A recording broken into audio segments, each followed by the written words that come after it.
ની કોઈ શિક્ષણ લીધું હોય, આપણા આખા દેશને એક કરવાનું સપનું જોનાર આ શિક્ષક, તેને પણ થોડી પણ હિસ્ટ્રી ખબર હશે કે ચાણક્ય ફરીને બધા આક્રાંતાઓ એટલે આક્રમણકારીઓની સામે અંદર અંદર રજવાડા ઝઘડતા હતા, એને એક રાષ્ટ્રમાં ગૂંથવાનું કામ કર્યું. રાઈટ? કોઈ રાજાઓ જે ના કરી શકે એ શિક્ષક કરી શક્યા, ભેગા કરવાનું, એકત્ર કરવાનું.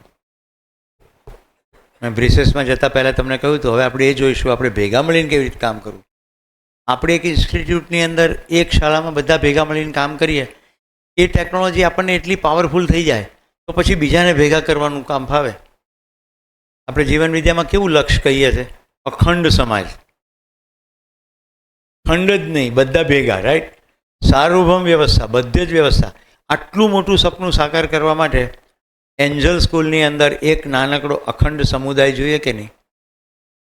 અખંડ સમુદાય, કારણ કે એક નાનું છે. તમારો ચેપ બીજી શાળાઓને લાગે તો એ બીજો અખંડ સમુદાય, એ બે ભેગા થઈ જાય, એમ ભેગા થતાં અખંડ સમાજ બને. બધા પહેલાં પોતાની અંદર જુઓ, તમારી આ ક્ષમતા છે તો કરવાની તૈયારી છે.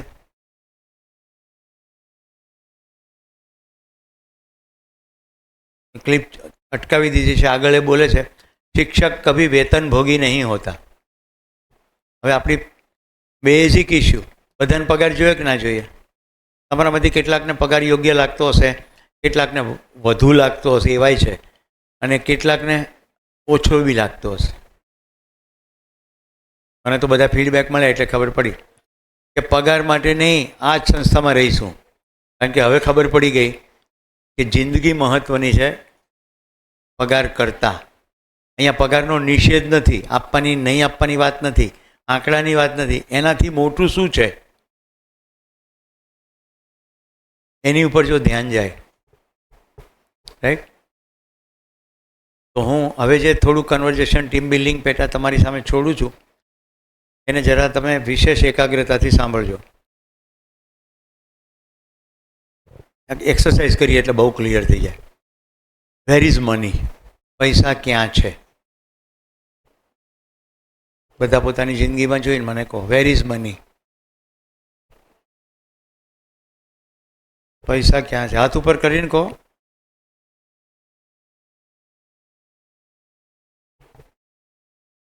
એક તો સુવિધામાં પૈસા છે. જો પેલા બેને ઘૂસપૂસ કરવાની ચાલુ કરી, રાઈટ, પેલા સફેદ કપડાવાળા બેને, કે મારે તો પૈસા સોફાના કવરમાં હંતાડેલા છે, તમારે ક્યાં? પૈસા સુવિધામાં છે એક, બીજે પૈસા ક્યાં છે? કેવી રીતે?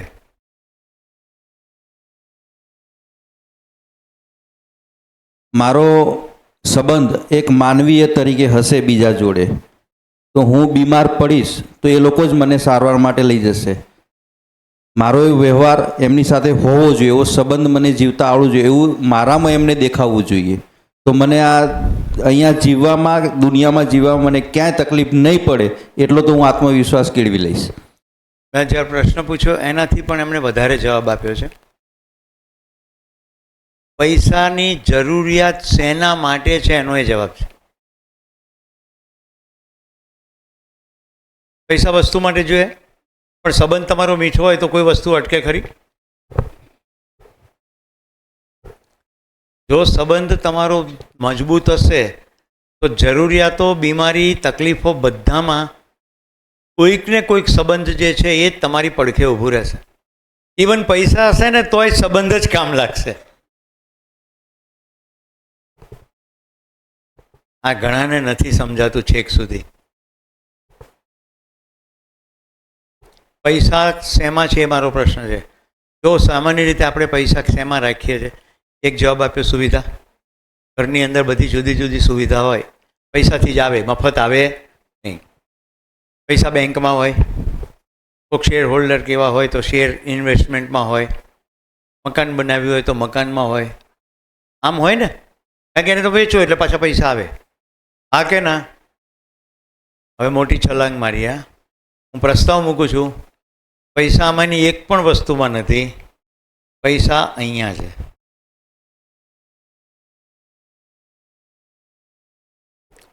હું તમારે ત્યાં જે બેડ ઉપર સૂઉં છું એ બેડ મેં ખરીદ્યો છે? તમે મને આ બફારામાંથી બચાવવા એસી ચાલુ કરી દો છો, એ એસી મેં ખરીદ્યું છે? મને જેટલી સુવિધા ઘરે મળી રહી છે એમાંની એક પણ સુવિધા મેં ખરીદી નથી.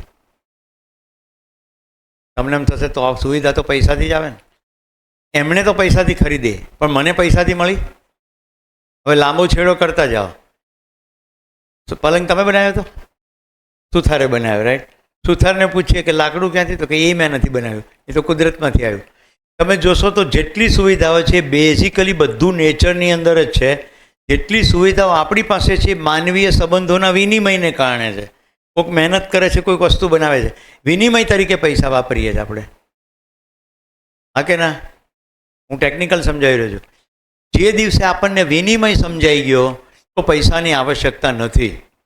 તમે મને દાળ આપો ને હું તમને ચોખા આપું, બેમાંથી કોઈને રોકડા રૂપિયાની જરૂર છે? જરૂર તો દાળ ચોખાની છે. આ કેટલાને સમજાય છે? હવે જેટલી સુવિધાઓની જરૂર છે એ જો સુવિધા તમને ઉપલબ્ધ થઈ જતી હોય તો તમારે પૈસાની જરૂર છે? સુવિધા ઉપલબ્ધ થઈ જતી હોય. સુવિધા ઉપલબ્ધ કેવી રીતે થાય છે? સંબંધપૂર્વક જ સુવિધા ઉપલબ્ધ થાય. હોટલમાં બિલ ભરવાનું થાય ને, સંબંધ છે એટલે તમને આવવા દે છે, નહીં તો નહીં આવવા દે. તમે કહો પૈસા આપે તો હોટલ આવવા દે? ના, પાટીઓ મારી દે, વી આર ફૂલ. ખાલી હોય તોય. સંબંધ, કસ્ટમર જેવો સંબંધ રાખે તો તમને આવવા દે. તમારા વિશે થોડોક પૂર્વગ્રહ હોય ને તો ના આવવા દે. એ ધાર્મિક પૂર્વગ્રહ હોય, સાંપ્રદાયિક પૂર્વગ્રહ હોય. એક હજી સમય દૂર નથી ગયો, અમુક લોકોને કાચની રકાબીમાં ચા આપતા, અમુકને તો ઘરમાં બેસવા જ ના દેતા. હા કે ના? કારણ કે ત્યાં સંબંધનું સૂત્ર હતું જ નહીં. ક્યાંક તો એને માનવ જ નહોતા ગણતા, તુચ્છ.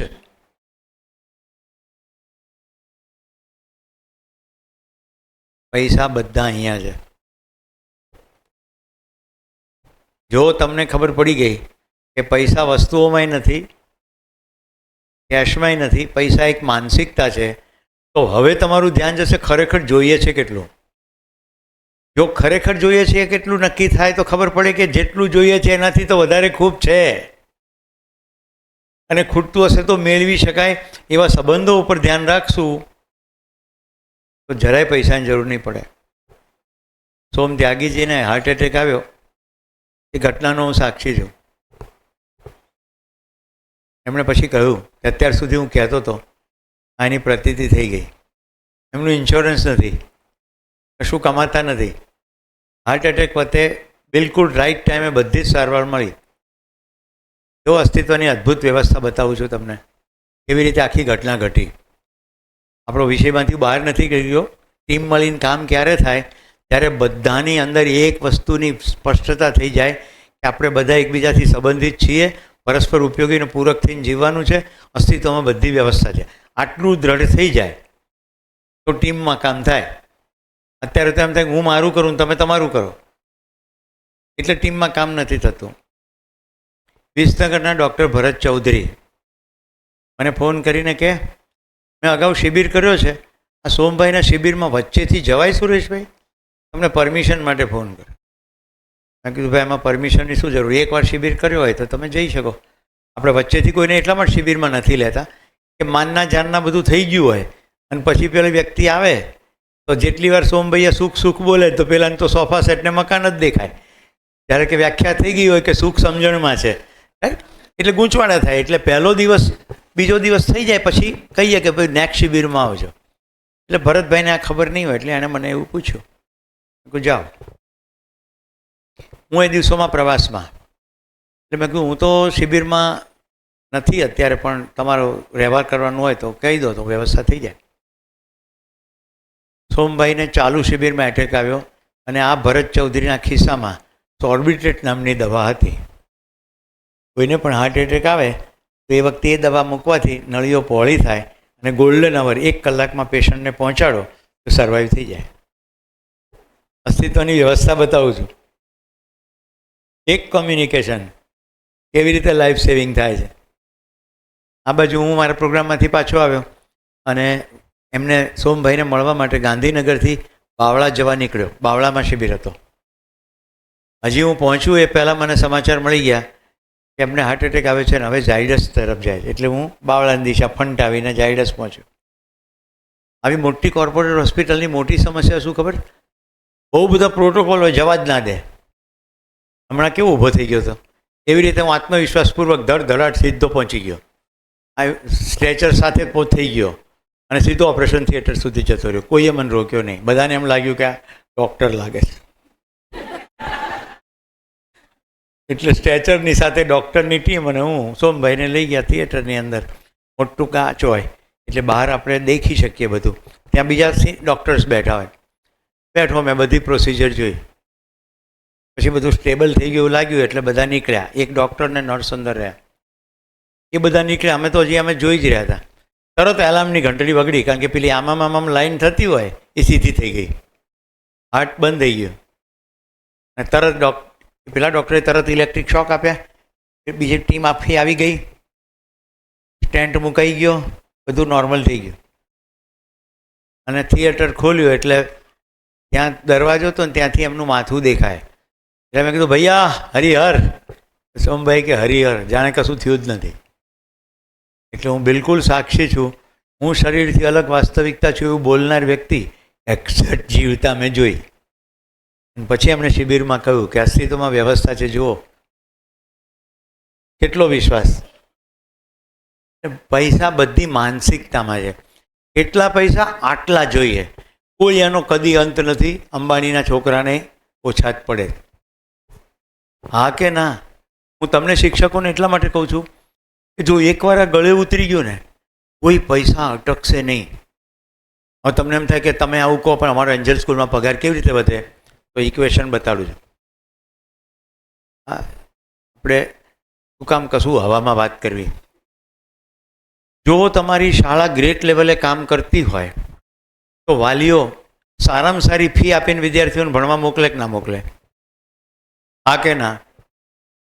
તમે શિક્ષક તરીકે કોમન વિદ્યાર્થીઓ, ક્વોલિટી વિદ્યાર્થીઓ આવે, યોગ્ય ફી લેવાતી હોય, સંસ્થાનો વિકાસ થાય તો સંસ્થા તમારો પગાર વધારે કે ના વધારે? તમારો પગાર વધારે, તમારી સુવિધાઓ સચવાય. હજી તમારી પાસે તો સમય જ છે. સમજો કે પહેલાં મિક્સર ગ્રાઇન્ડર નહોતું તો થોડો વધારે સમય જતો હતો રસોડામાં. મિક્સર ગ્રાઇન્ડર, ફ્રીજ વધારે બધું આવી ગયું તો હવે થોડો સમય બચ્યો.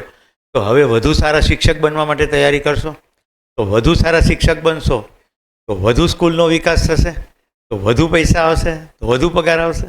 હા કે ના? એઝ એ ટીચર જો તમે ગ્રો થાવ તો ઓર્ગેનાઇઝેશન ગ્રો થાય. ઓર્ગેનાઇઝેશન ગ્રો થાય એટલે પૈસા આવે. મેં કોર્પોરેટમાં વગર ઓફિસે ને વગર વિઝિટિંગ કાર્ડે એક શિક્ષક તરીકે સફળ કારકિર્દી કરી છે.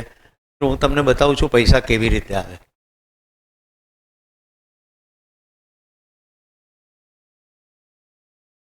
વર્ષે ચોપડા લખાય છે, એમાં આવું વાંચ્યું છે તમે? શ્રી સવા. અહીંયા શ્રી કેમ લખે છે? શ્રી કરીને ચાંદલા કરીએ છીએ ને પૂજા કરીએ છીએ. થોડા મજાક. હા, સ્ત્રી છે ને એ સન્માનની દ્રષ્ટિએ તમે જ્યારે એની પ્રોપર વેલ્યુ કરતા હોય એ રીતે લખાય છે. ઇવન ઇંગ્લિશમાં પણ જર્નલ કે એ બધું લખાતું હોય છે ને તો એની આગળ પણ આપણે શ્રી વર્ડ કરીને સામે કોઈ દુકાનનું નામ, કોઈ વ્યક્તિનું નામ કરતા હોઈએ છીએ. એટલે શ્રી સન્માન છે, રાઈટ? ગુડ.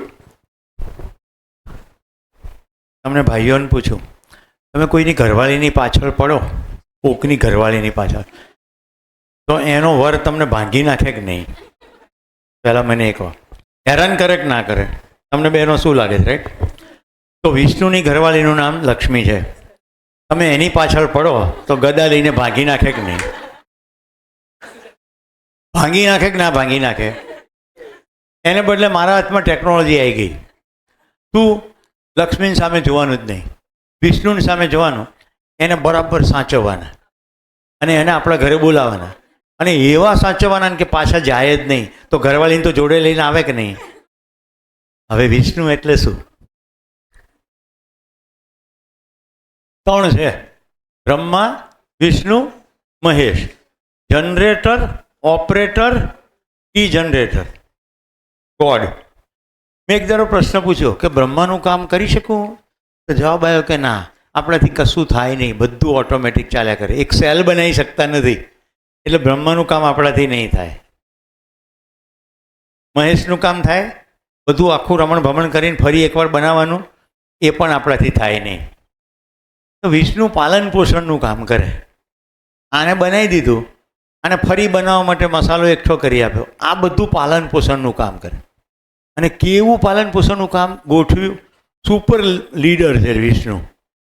બસ એટલું બધું ગોઠવીને બિલકુલ દૂર, કોઈ ફોન બી ના કરે, નેટવર્ક ના મળે, એવા સમંદરની વચ્ચે જઈને આરામથી ઊંઘે. એટલે કેટલું અદ્ભુત વ્યવસ્થા કરી. આપણે ગાંઠવાળી, આપણે એવું કામ કરવું કે આપણા ક્લાયન્ટ વિષ્ણુની જેમ નિરાંતે ઊંઘી શકે. આપણે આપણું કામ જ એવી રીતે ગોઠવવું કે આપણે ઊંઘી શકીએ. એવું પાલન પોષણ કરવું આપણા ક્લાયન્ટનું કે એને જરાય ચિંતા ના રહે. વિષ્ણુનું કામ કરો તો વિષ્ણુ રાજી થાય કે ના થાય. આપણા ઘરે આવીને રહે તો લક્ષ્મી રહે. આજ સુધી મને લક્ષ્મીનો પ્રોબ્લેમ નડ્યો નથી. બિલ કોકે બનાયા. શિક્ષકને ક્યારેય વાંધો આવે જ નહીં, પણ સચ્ચાઈ હોવી જોઈએ, નિષ્ઠા પાક્કી. એક પણ મેં મેન્યુપ્યુલેટિવ કામ નથી કર્યું. કંપનીઓ મને બોલાવે, તમારા કર્મચારીઓને આટલું પટાવી દો, તો હું કહું પટાવવાના ધંધામાં નથી, હું સ્કિલના બિઝનેસમાં છું, સોરી, હું કામ નહીં કરું. કારણ કે મને એક સાધુ પાસેથી શિક્ષણ મળ્યું હતું. એનું નામ Swami Someshwaranand, Indore institute of management, Vivekananda ઓર્ડરના સાધુ. હું નવો એન્જિનિયર કારકિર્દી છોડીને શિક્ષક બન્યો હતો. મેં કીધું મારે આ કરવું છે. એને મને સુંદર શીખવાડ્યું. મોડેલ નમસ્કાર. ન સ્ટેન્ડ્સ ફોર નૂતનત્વ, નવીન કરો. ન સ્ટેન્ડ્સ ફોર મનુષ્યત્વ, માણસની જેમ કામ કરો. આપણો જિંદગી પૈસા કમાવા માટે નથી થઈ, એક માણસ તરીકે પૂર્ણતાએ જવા માટેની થઈ છે. કેમ કરીને પરફેક્શન, એક્સલન્સ, બેસ્ટ. સેવા પરમો ધર્મ, સેવા કરો તમારા કસ્ટમરની. કારક બનો રિઝલ્ટ પ્રોડ્યુસ કરવામાં, બોસ નહીં. અને રથ, સોલ્યુશન પ્રોવાઈડ કરો. જેમ કૃષ્ણ રથ હાંકે છે એવી રીતે તમે જવાબદારીપૂર્વક સોલ્યુશન. એવું નહીં કે કહી દીધું પછી થાય તો થાય, ના તો ના થાય. એ મોડેલ ઉપર હું ચાલ્યો, બધું જ મળ્યું, કશું જ ખોટું કર્યા વગર બધું મળ્યું. પદ, પ્રતિષ્ઠા, પૈસા, પ્રેમ. એટલે મારી અંદર દ્રઢ વિશ્વાસ, એક શિક્ષક જો પરફેક્ટ કર્તવ્ય કરે ને, પૈસાનો કદી તોટો પડશે જ નહીં. તમારી કેપેબિલિટી એટલી હોય કે તમે સંસ્થાને અને પોતાને એટલા ગ્રો કરો કે તમે જેટલું ડિઝર્વ કરો છો ને એથી વધારે મળે છે. હવે પૂછો, કેટલા બાળકોનું તમે પાલન પોષણ કરો છો ભાઈ? જ્ઞાનનું પોષણ, શરીરનું પોષણ તો એના મા બાપ કરતા હશે. તમે સિલેબસ સાયન્સ શીખવાડો છો, પણ એને તો બીજું પોષણ જોઈએ છે ને. કાલના પ્રશ્નો જોયા, આપણા બાળકો પ્રેમના ભૂખ્યા છે, એમને મૂંઝવણ છે, એમની તકલીફો છે. આપણાથી એ થાય છે? જો થાય તો ખરા અર્થમાં આપણે પોષણ કરીએ. આ વિષ્ણુનું કામ થયું. મારા ઘરમાં ઘંટડી વગડતી નથી, પૂજાપાઠ નથી થતા. કરતો તો એક જમાનામાં, ખબર પડી ગઈ આ બધા ટૂલ છે એકાગ્રતાના. અત્યારે ઈચ્છું ત્યારે એકાગ્ર થઈ શકું. આમ બેસું એકદમ નિરામી વિચારની સ્થિતિમાં આવી જાઉં, તો હવે મારે ઘંટડી વગાડવાની જરૂર છે ખરી? It's wastage of time. તો ટૂલ છે, ગોલ નથી. ચલો આખી વાત છેડે પૂરી કરીએ. એક શિક્ષક તરીકે આપણો પોતાનો વિકાસ થવો જોઈએ. આપણી ચેતનાનો વિકાસ, પશુ ચેતનામાંથી માનવીય ચેતના, રાઈટ? ગાય ખાય પાછો ભારો બાંધતી આવે ના, માણસ બીજાનો વિચાર કરે. હા કે ના? મેં પાકિસ્તાનના ધાબળા ભુજમાં વહેંચ્યા હતા ભૂકંપ વખતે, અને દુબઈનું પાણી પીધું છે 15 દિવસ. જહાજ ભરીને પાણી આવ્યું હતું, કારણ કે ભુજની પાણીની સિસ્ટમ ખોરવાઈ ગઈ હતી. આપણે દુશ્મન કરીએ છીએ ને, 5 જણાને કારણે દેશ દુશ્મન ના થઈ જાય. આપણી જેવા જ માણસો છે ને, આપણી જેવું જ કલ્ચર છે. ત્યાંથી આખું જહાજ, એટલે પ્લેન આવ્યા હતા ધાબળા લઈને, એકદમ નજીક પણ પડે, અને ભુજમાં ઠંડી હતી, તોડી નાખી.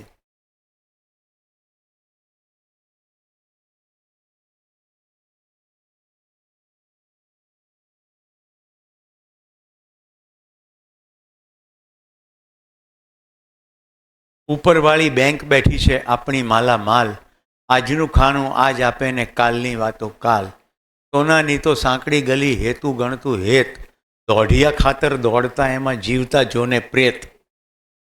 એક શિક્ષક તરીકે માણસ ભાળી અમથું અમથું આપણું ફોરે વાલ. માણસ ભાળી કેવી રીતે વાલ ફોરે સમજી શકે છે, એને સુખી થવું છે. કોઈને શાસન પસંદ નથી તો માણસ ગમી જાય.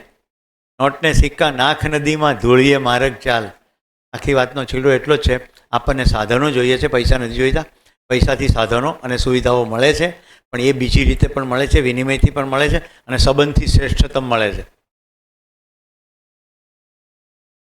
મને આરવ યાદ છે, આખી જિંદગી ડીસા જેટલી વાર આવશે એટલી વાર મારા મનમાં આરવ આવશે. તમને બધાને ખબર નથી પણ શિબિરની સાંજ કેવી રીતે ગઈ છે. સાંજે શિબિર પૂરી થઈ, આરવ ઓળખો છો ને આરવને, મહેશભાઈનો સન. રડતા રડતા અમે છૂટા પડ્યા. પછી એના મમ્મીનો ફોન આવ્યો કે આરવ એમ કહે છે કે અહીંયા ઘરે થઈને જાઓ.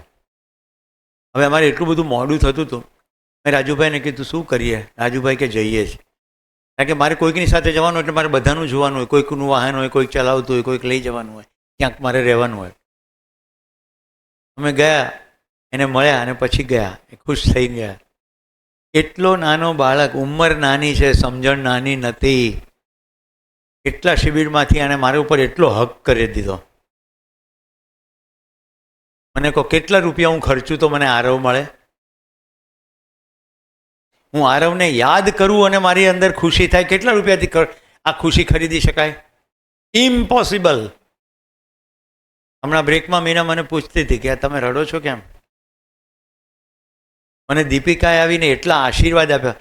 દીકરીની જેટલી ઉંમરની છે, પણ એના મોઢામાંથી જે શબ્દો નીકળે બધા આશીર્વાદના શબ્દો હતા, મારા સ્વાસ્થ્ય માટે, મારા કલ્યાણ માટે. કેટલા રૂપિયા ખર્ચવાથી આ મળે? ભવિષ્યમાં પણ જ્યારે જ્યારે આ થશે ત્યારે મારી આંખો ખુશીથી ઉભરાશે.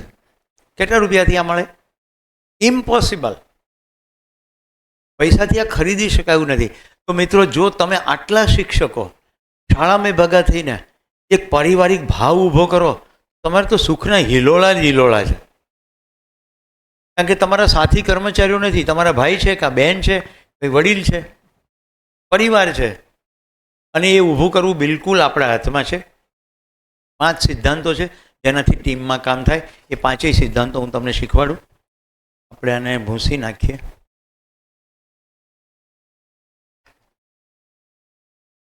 ઘણા મને એવું પૂછતા હોય છે કે તમને બધું યાદ કેવી રીતે રહે? અહીંયા કોઈએ આ વખતે નથી પૂછ્યું, શિબિરમાં કોઈએ પૂછ્યું હતું. તો કશું યાદ નહીં રાખવાનું, બલકે સંપૂર્ણ સમજવાનું. થોડું કાઢી આપો ને બેટા. સંપૂર્ણ સમજવાનું. સમજતી વખતે પૂરું ધ્યાન પોતાની જિંદગી તરફ રાખવાનું. ક્યાં કહેવાય રહ્યું છે કે મારી લાઈફમાં ક્યાં કામનું છે. હમણાં હું ટીમવર્ક શીખવાડું, બધા પોતાના ઘરે અને સ્કૂલના પોતપોતાના સેક્શનમાં જતા રહેજો કે આમાં મારે ક્યાં કામનું છે. ધન્યવાદ બેટા. પહેલું છે હેતુની એક વાક્યતા. મૂળ વાક્યો બધા અંગ્રેજીમાં છે. oneness in purpose. જેટલા લોકો કામ કરતા હોય ને એ બધાનો હેતુ એક હોવો જોઈએ. કામ અલગ અલગ હોઈ શકે, હેતુ એક હોવો જોઈએ. જેમ કે તમે સાયન્સના ટીચર હો, બીજા ગણિતના ટીચર હોય, તો બંનેનું કામ તો અલગ છે ને, પણ બંનેનો કોમન હેતુ શું હોય? વિદ્યાર્થી અભ્યાસમાં તેજસ્વી થાય, આ કોમન હેતુ છે. જેટલા કામ કરે બધાનો પર્પઝ એક હોવો જોઈએ. એક હેતુ માટે મતતા લોકો કોઈ એક રિઝલ્ટ પ્રોડ્યુસ કરવામાં થાય, એટલે જ બધાના લક્ષ્ય એક તો હોય જ. આને કારણે લક્ષ્ય સ્પષ્ટ હોય. લક્ષ્યની સ્પષ્ટતા, ક્લેરિટી ઓફ વિઝન માંથી ઉત્પન્ન થતા ગોલ. ક્યાં જવાનું છે? હેતુ એક છે, એ હેતુ બહાર લાવવા માટે ક્યાં જઈ રહ્યા છીએ, આ બધાને ક્રિસ્ટલ ક્લિયર દેખાવું જોઈએ કે આપણે આના માટે કામ કરી રહ્યા છીએ. ત્રીજું છે, હવે એકની આખી ટીમ કામ કરે છે, બધાની જુદી જુદી ભૂમિકા હશે, તો ઉપયોગી અને પૂરક. આ જીવન વિદ્યામાં પણ આ જ શબ્દો આવે છે, રાઈટ? પરસ્પર ભૂમિકાઓ.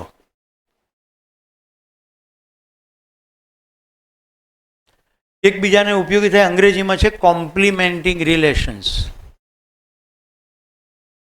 કોમ્પ્લિમેન્ટરી નથી, આ કોમ્પ્લિમેન્ટિંગ છે.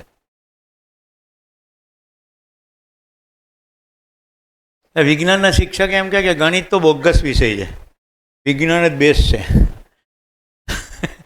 તો પેલો બાળક ત્યાં જાય એટલે એ ગૂંચવાઈ જાય, રાઈટ? તો બે કોમ્પ્લિમેન્ટિંગ છે. વિજ્ઞાન, ગણિત વગર વિજ્ઞાન આગળ ના વધે, એવું જ વાઇસ વર્ષા. બધા જ વિષયો એવા છે પરસ્પર. જો તમે કેમ કે ગુજરાતીને અને વિજ્ઞાનને શું લેવા દેવા, તો વિજ્ઞાનનો તર્ક લગાડી થાકી ગયેલા ગુજરાતી વિષયમાં આવે, કવિતા સાંભળે ફ્રેશ થઈ જાય. એટલે બધો કનેક્ટેડ છે. હું આટલું એન્જિનિયરિંગ ભણ્યો પણ મને કવિતાઓ કેમ ગમે? એક સરસ શિક્ષક મળી ગયા. તો પરસ્પર ઉપયોગી ને પૂરક થાય એવી કોમ્પ્લિમેન્ટિંગ ભૂમિકાઓ અલગ અલગ હોઈ શકે. આ શાળાનો પટાવાળો પણ એટલો જ મહત્વનો છે જેટલા પ્રિન્સિપાલ. એનું કામ અલગ છે, હેતુ એક. આ સમજાય છે? તમે કહો એ કેવી રીતે ઉપયોગી છે? ભાઈ પટાવાળો પાણી પીવડાવવું, નાના નાના રિસોર્સિસ મેનેજ કરવા કરે કે નહીં? આપણો એક સિક્યુરિટી મેન છે આગળ બેઠો, એ બધાની સુરક્ષા માટે આખો દળ બેસી રહે છે. એ કશું ભણાવતો નથી. ઉપયોગી જ ખરો ને? હા કે ના? એનું કામ નાનું કહેવાય? એ તો ઘટના ઘટે ત્યારે એકદમ મોટું લાગે. ત્યાં સુધી તો કંઈ બહુ ગણીએ નહીં આપણે. તો આ રીત છે. સોરી, બોલો હવે તમે તમારી હોશિયારી બતાવો. બધા ભેગા થઈને કામ કરે એના માટે આ ત્રણ થાય, પછી ચોથું શું હોવું જોઈએ?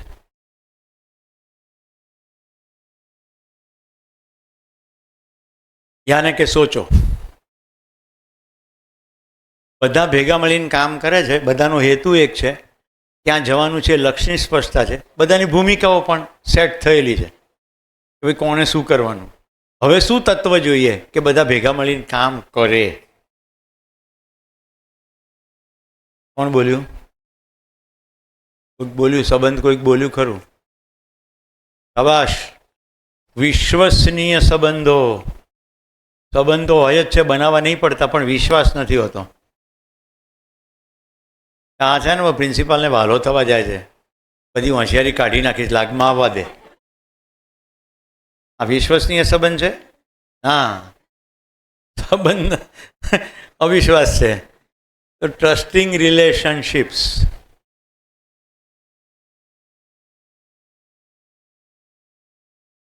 બધા પોતપોતાનું કામ કરે પણ વિશ્વાસ પરસ્પર હોવો જોઈએ. અને પાંચમું, કમિટમેન્ટ ફોર રિઝલ્ટ. પરિણામ મેળવવા અથવા પ્રાપ્ત કરવા માટેની નિષ્ઠા.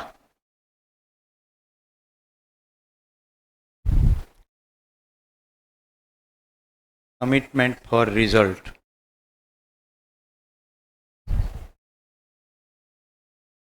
હવે આ શું છે? ટીમ શબ્દ સ્પોર્ટ્સમાંથી આવ્યો છે. ફૂટબોલની ટીમ, ક્રિકેટની ટીમ, બધે રમવા જાય. બધાની હેતુ શું હોય? જીતવાનો જ હોય ને, હા કે ના? પછી કેટલો સ્કોર કરવાનો? ક્રિકેટ લક્ષ્ય સ્પષ્ટ હોય. સમજો કે એક ટીમે દાવ લઈ લીધો, રન થઈ ગયા, અને પછી ભારતની ટીમને રમવાનું આવે તો એને લક્ષ્ય ખબર છે ને કે કેટલો સ્કોર કરવાનો. આ સમજાય છે ને? પછી ભૂમિકાઓ અલગ અલગ હોય ને, કોઈ બેટ્સમેન હોય, કોઈ બોલર હોય, કોઈ વિકેટ કીપર હોય, આવું અલગ અલગ ભૂમિકા હોય, અને બધા એકબીજાના સપોર્ટમાં જ રમે. આ શું છે? ભારતની ટીમ દુનિયાભરમાં રમવા જાય ત્યારે એમની નિષ્ઠાનું લેવલ, અને પાકિસ્તાન સાથે રમે ત્યારે નિષ્ઠાનું લેવલ, એમાં બહુ ફરક. કેટલા મારી સાથે સહમત? ગમે તેમ કરીને જીતવું જ પડે, નહીં તો એરપોર્ટની બહાર નીકળવા દેશે નહીં પબ્લિક, રાઈટ? આ કમિટમેન્ટનું લેવલ છે. પરિણામ પ્રાપ્ત કરવા માટેની નિષ્ઠા. પછી ઇન્ડિવિજ્યુઅલ સ્કોર ગણાય નહીં. કોણે સેન્ચુરી મારી, કોણ મેન ઓફ ધ મેચ, એ કશું ના થાય. ત્યાંથી તો જીતીને જ આવવાનું છે. મને જાજો ક્રિકેટમાં ખબર નથી, પણ જેટલી માહિતી છે એ પ્રમાણે આપણે એવી રીતે જીત્યા છીએ એમ લાગતું હોય કે બિલકુલ હારી જઈશું. અને કોઈક મેચમાં તો કંઈક આખી એક ઓવરમાં 5 છગ્ગા થયા હોય કે 6 છગ્ગા થયા હોય અને સ્કોર કરીને આપણે જીતી ગયા હોય, એવું ઘટનાઓ ઘટી. That is commitment for result. આવું કરો તો ટીમ વર્ક થાય. હવે જો જૂથ, ટીમ, ટોળું આ બધાને સમજી લઈએ. આમ બજારમાં નીકળીએ અને આ ગ્રુપ બધું આમ ભેગું થઈને જતું હોય, આપણે બોલીએ ગ્રુપ, પણ એ છે ટોળું. એ ક્યાં જશે કંઈ કહેવાય નહીં. તમામ પ્રકારના સરઘસો ટોળું છે. કઈ દિશામાં જશે કહેવાય નહીં, ક્યારે વિફરે એ કહેવાય નહીં. બધા આંદોલન, મહેસાણામાં આંદોલન કે ને આંદોલન કરવાનું છે. આંદોલન, તમામ આંદોલનમાં કોઈ દિશા હોય નહીં. આમ બધા શાંતિ સરઘસ કાઢ્યું હોય ને, એક જણો બસ ઉપર પથ્થરો મારે ને એટલે ધનાધન બીજા બસ ઉપર પથ્થર મારવા માંડે. કોઈ શાયદ આગ લગાડે તો આખું નાખું પોલીસ ચોકીઓ સળગાવી દે. ટોળાની દિશા હોય નહીં. એટલે લોકો ભેગા થાય એટલે ટોળું. ટોળું સમજાઈ ગયું? પછી ટોળામાંથી કેટલાક ભેગા થઈને નક્કી કરે કે આપણે તો મુંબઈ જવું છે. એટલે રેલવે સ્ટેશને ભેગા થયેલા ટોળામાંથી ગુજરાત એક્સપ્રેસની ટ્રેનમાં મુંબઈ જતા કેટલાક લોકો બેસી જાય, એને કહેવાય જૂથ. Group of the people going to Mumbai. Right, Mumbai તરફ જતા લોકોનો સમૂહ, જૂથ. એમાં અમારા તન્વીબેન ઉપડ્યા હોય અધ્યયન માટે, ઓન્ટેરિયા વિલેજ, ટ્રેનમાં બેઠા હોય. રાઈટ, એન્જલ સ્કૂલના 7-8 લોકો હોય. પછી ડબરા ખુલે, બધી વાતચીતો થાય અને બધાનો પર્પઝ એક. રાઈટ, લક્ષ્ય પણ એક, ભૂમિકાઓ પણ કોમ્પ્લિમેન્ટરી, કારણ કે બધાને અધ્યયન માટે જ જવું છે. તો હવે આ થઈ ગઈ ટીમ. કોઈ એકબીજાનો સામાન ઉપાડી લે, કોઈ એકબીજાના ડબરા પેક કરી નાખે, એકબીજાનું ખાઈ બી લે, ઠેઠ પહોંચી જાય ત્યાં સુધીમાં ટીમ અધ્યયનમાં હારોહાર.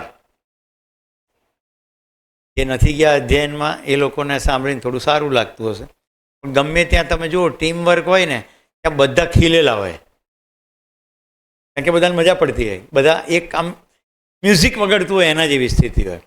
એમાં એક જણો આડો ફાટે ને એટલે ટીમમાં ભૂકા બોલી જાય.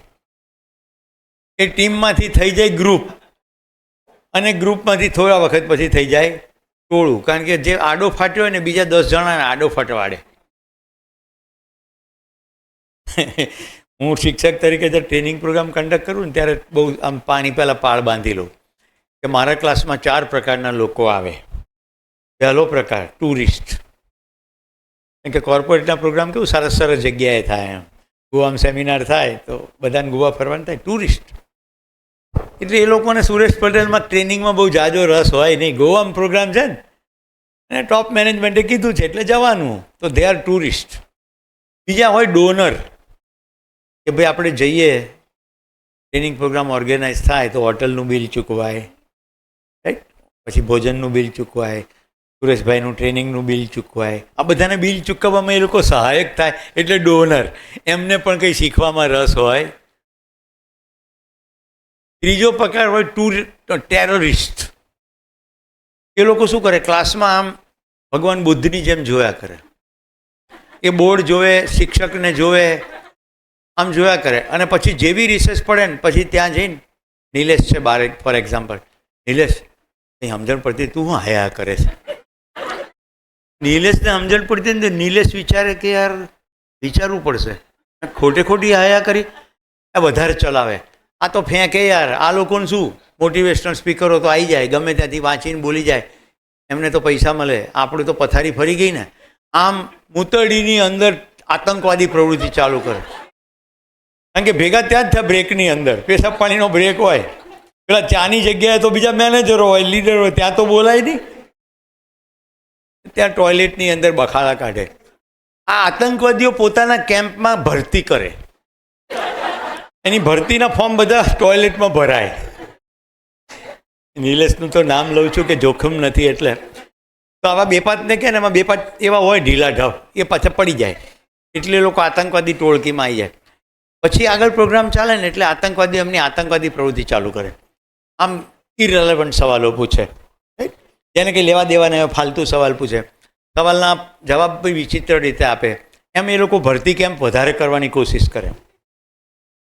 પણ મારા જેવો શિક્ષક દાવ આપવા દે નહીં, કારણ કે જે ચોથી કેટેગરી છે ને એની ઉપર મારું ધ્યાન હોય. એનું નામ છે ટ્રેનિંગ.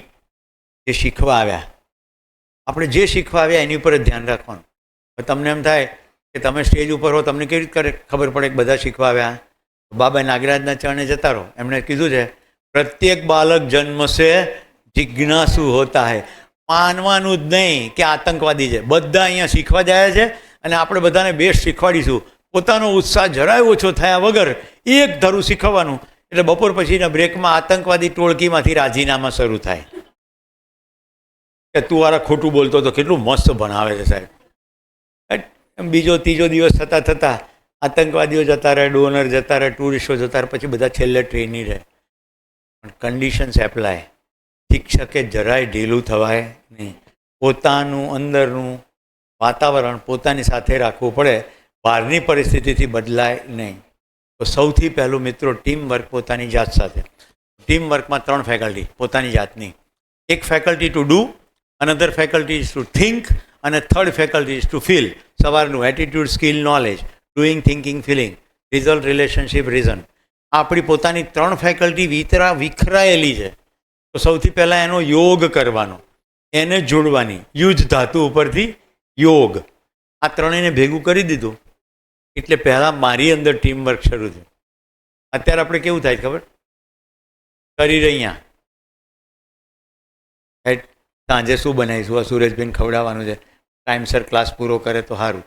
તો શરીર અહીંયા, મન રસોડામાં. આવું થાય કે ના થાય? મીનાબેનની સામે જોઉં છું કારણ કે એમનો મહેમાન છું. પણ એક ઉદાહરણ છે, આપણું શરીર હોય ત્યાં જ આપણું મન હોય એવું હંમેશા હોતું. અને ત્રીજું, લાગણીઓ.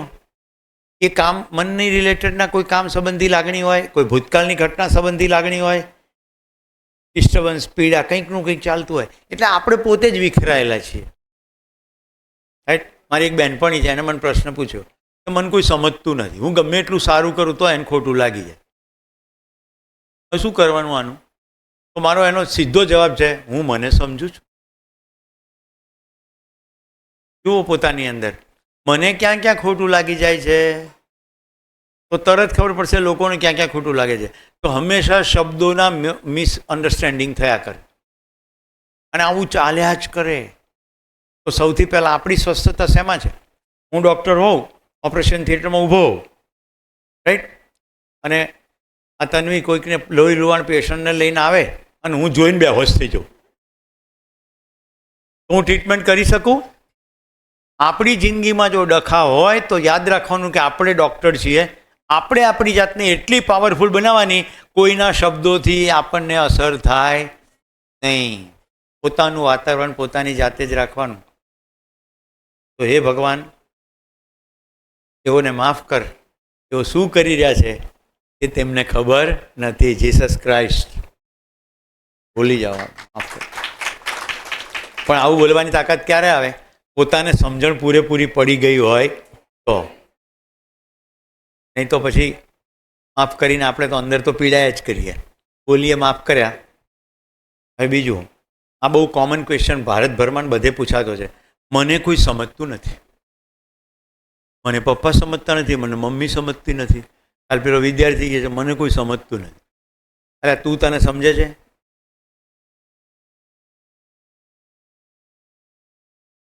હા છે કે નહીં? આવું 15 વર્ષના લગ્ન થયા હોય જીવન, તમે મને હજી સમજ્યા નહીં. આ બધા હા પાડે છે એટલે કન્ફર્મ છે કે જે એવી ફરિયાદ કરે ને કે મને કોઈ સમજ્યું નહીં, એ પોતે પોતાને બરાબર સમજ્યા નથી. એવું કઈ રીતે કહી શકું? બધા માણસો, આપણે માણસ, આપણને આપણી અંદરની બધી જ ખટપટો ખબર પડી જાય ને ત્યારે બિલકુલ દીવા જેવું થઈ જાય કે આને બી આવું જ થાય છે. એ માણસ છે. જો મને નિરાશા આવે તો મને એવી ખબર પડે કે મને આને કારણે નિરાશા આવી, તો આવું એને નિરાશા આવતી હશે. થાય કે ના થાય? પછી મને એકદમ ઉત્સાહ આવી જાય તો મને એમ થઈ શકે ને કે બહુ ફૂદક કરે છે, એને બી કોઈક કારણનો ઉત્સાહ આવી ગયો હશે. એમ આશા, નિરાશા, ખુશી, ગમ, આ બધી જ વસ્તુ આપણી અંદર જોવાની છે. આપણે જોતા નથી, વહી જઈએ. અત્યારે તમારી જિંદગીની કોઈ અતિ પ્રસન્ન ઘટના યાદ કરો. યાદ કરો, એક્સરસાઇઝ છે. એ ઘટના કેવી રીતે શરૂ થઈ ત્યાંથી યાદ કરો.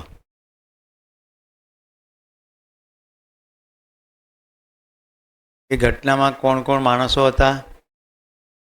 હું ગાઈડ કરી રહ્યો છું તમને. એ માણસોએ કેવા કપડાં પહેર્યા હતા અથવા શું બોલતા હતા, કઈ જગ્યા હતી,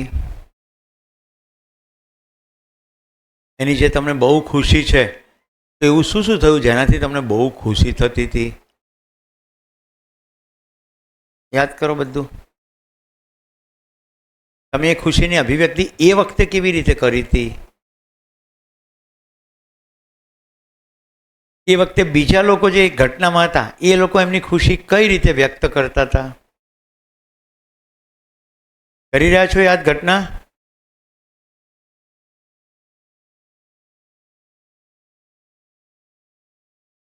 ગુડ. હવે જુઓ તમે શું કર્યું, આખી ઘટનાને ઓબ્જેક્ટિવલી જોઈ. રાઈટ? ભૂતકાળની કોઈ ઘટનાને તમે ઓબ્જેક્ટિવલી જોઈ.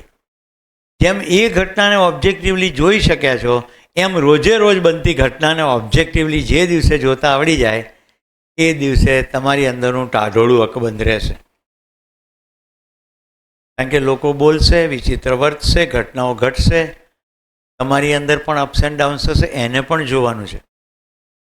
હું સ્પષ્ટપણે કહું છું, તમને જ્યારે ડિસ્ટર્બન્સ કે દુઃખ થાય એ ક્ષણે જુઓ કે મને ખરાબ લાગી રહ્યું છે, શું થઈ રહ્યું છે.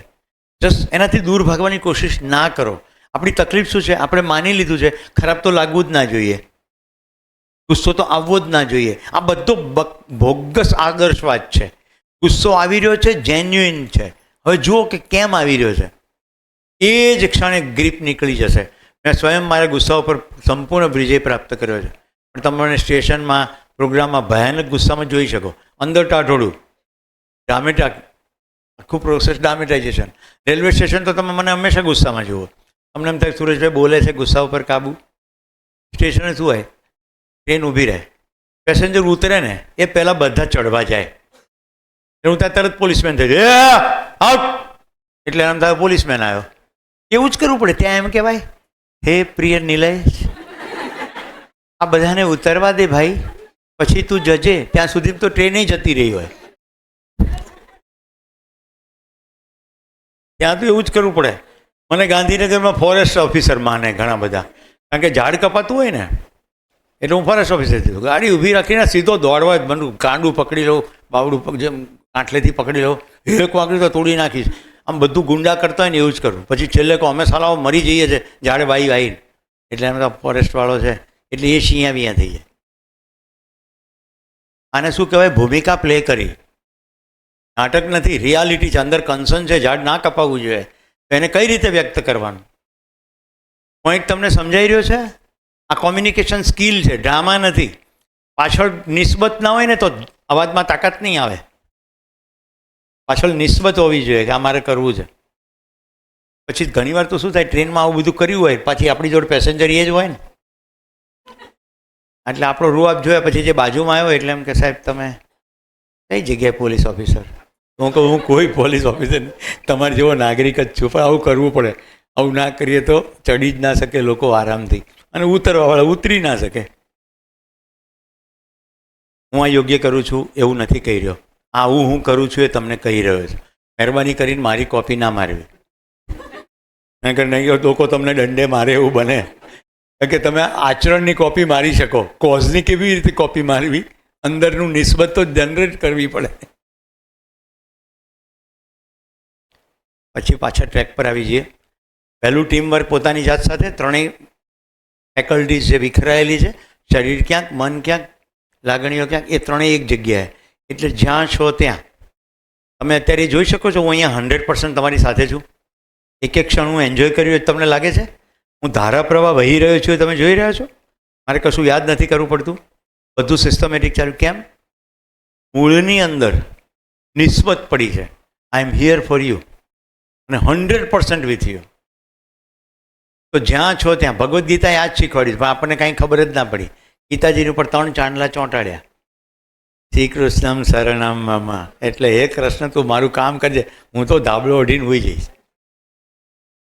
શ્રી કૃષ્ણ તું મારે શરણે આય એમ. એણે કહ્યું જ્ઞાનયોગ, કર્મયોગ ને ભક્તિયોગ, 3 યોગની વ્યાખ્યા કરવામાં આવી. રાઈટ? એ શું છે? ભક્તિયોગ એટલે એટીટ્યુડ, સ્કિલ એટલે કર્મયોગ, નોલેજ જ્ઞાન યોગ, યોગ એટલે જોડવું. આ ત્રણેયને જોડવું પડે. તો પેલા બહેનની સાથે ઉદાહરણ શરૂ કર્યું હતું, પછી આપણે ટ્રેક છોડી દીધો. એટીટ્યુડ, સ્કિલ, નોલેજને તમને 3 દેશો બતાવ્યા હતા. હવે યાદ કરો એ ટ્રેક. બધા દેશો લખ્યા હતા. એ ત્રણેય જોડો. આપણા દેશની અંદર અમૂલ એણે આ કામ કર્યું. દુનિયામાં કોઈ જગ્યાએ કોઓપરેટિવ મુવમેન્ટ સફળ નથી થઈ જેવી ભારતમાં થઈ. કારણ કે આપણે રિલેશનલ પ્રજા. આપણી વચ્ચે કુરિયન આવ્યા, એમણે દિમાગ લગાવ્યું, તર્ક લગાડી દીધો. રિલેશનશિપ તો હતું જ, તર્ક લગાડ્યો, સહકારી મંડળીઓ બની ગઈ કે બધા રોજ દૂધ તો દોઈને ભેગું કરી જ શકે. આ સીધો થાદો તર્ક હતો. રિલેશન તો ગામડામાં હોય જ, એનો ઉપયોગ કર્યો એમણે. અને પછી કેમ્પેન ચાલ્યા, આજે સુધી ચાલી રહ્યા છે. અમૂલ દૂધ પીતા હે ઇન્ડિયા. રાઈટ? ચાલ્યું. અત્યારે કેટલી સફળતા છે ખબર છે અમૂલની? સ્વિટ્ઝરલેન્ડમાં ત્યાંની ગાયોને દોઈને સ્વિસ લોકોને અમૂલ ત્યાં ચીઝ ખવડાવે છે. અને અમૂલ નામની કંપનીનો કોઈ માલિક નથી. એ કોઓપરેટિવ સોસાયટી છે. બીજો case Bombay dabbawala tiffin service. Right? એટલા બધા તો એમાં અભણ છે. પ્રિન્સ ચાર્લ્સના લગ્નમાં ડબ્બાવાલાને આમંત્રણ મળેલું. આજે MBAમાં ભણાવવામાં આવે એના કેસ. રાઈટ? અને આંકડો ખબર નથી, પણ બધું લાખથી ઉપર ડબ્બા રોજે લોકોના ઘરેથી પિક થાય છે. ત્યાં નોકરી કરે ત્યાં સર્વિસ થાય છે. પાછા ડબ્બા ઘરે પહોંચે છે. કામ કરવા જરાને ટિફિન ઊંચકવું પડતું નથી અને ઘરેનું ગરમ ટિફિન ખાવા મળે. હવે લોકોએ કુરિયર સેવા પણ ચાલુ કરી. Cooperative society. આપણા દેશમાં આ મુવમેન્ટ સફળ થઈ કારણ કે બધામાં બેઝમાં રિલેશનશિપ હતું. ડૉક્ટર કલામ એમણે લખ્યું ઇન્ડિયા 2020. રાઈટ? ભારત 2020. ખરે છે? કલામ સાહેબ છેલ્લે સુધી કામ કરતા રહ્યા. મારો દેશ 4 પેન્ટ 4 શર્ટ 2 કબાટ ભરીને ચોપડા. આ રાષ્ટ્રપતિ ભવનમાં આટલો સામાન ગયો, એટલો જ બહાર નીકળ્યો. જેટલા મહેમાનો આવ્યા કલામ સાહેબે બધું પોતાના પગારમાંથી બધું બિલ ભરી દીધું. છેલ્લે ટ્રસ્ટ કરી દીધું. એમની બધી જ સંપત્તિ રાષ્ટ્રને ચરણે. અને સૌથી આદરમાન મેળવીને ગયા. Again result, relation and reasoning. Missile man, highest લેવલનો તર્ક, દેશ સાથેનું કનેક્શન, રિલેશનશિપ અને નોલેજ, ત્રણેયનું કોમ્બિનેશન થઈ ગયું.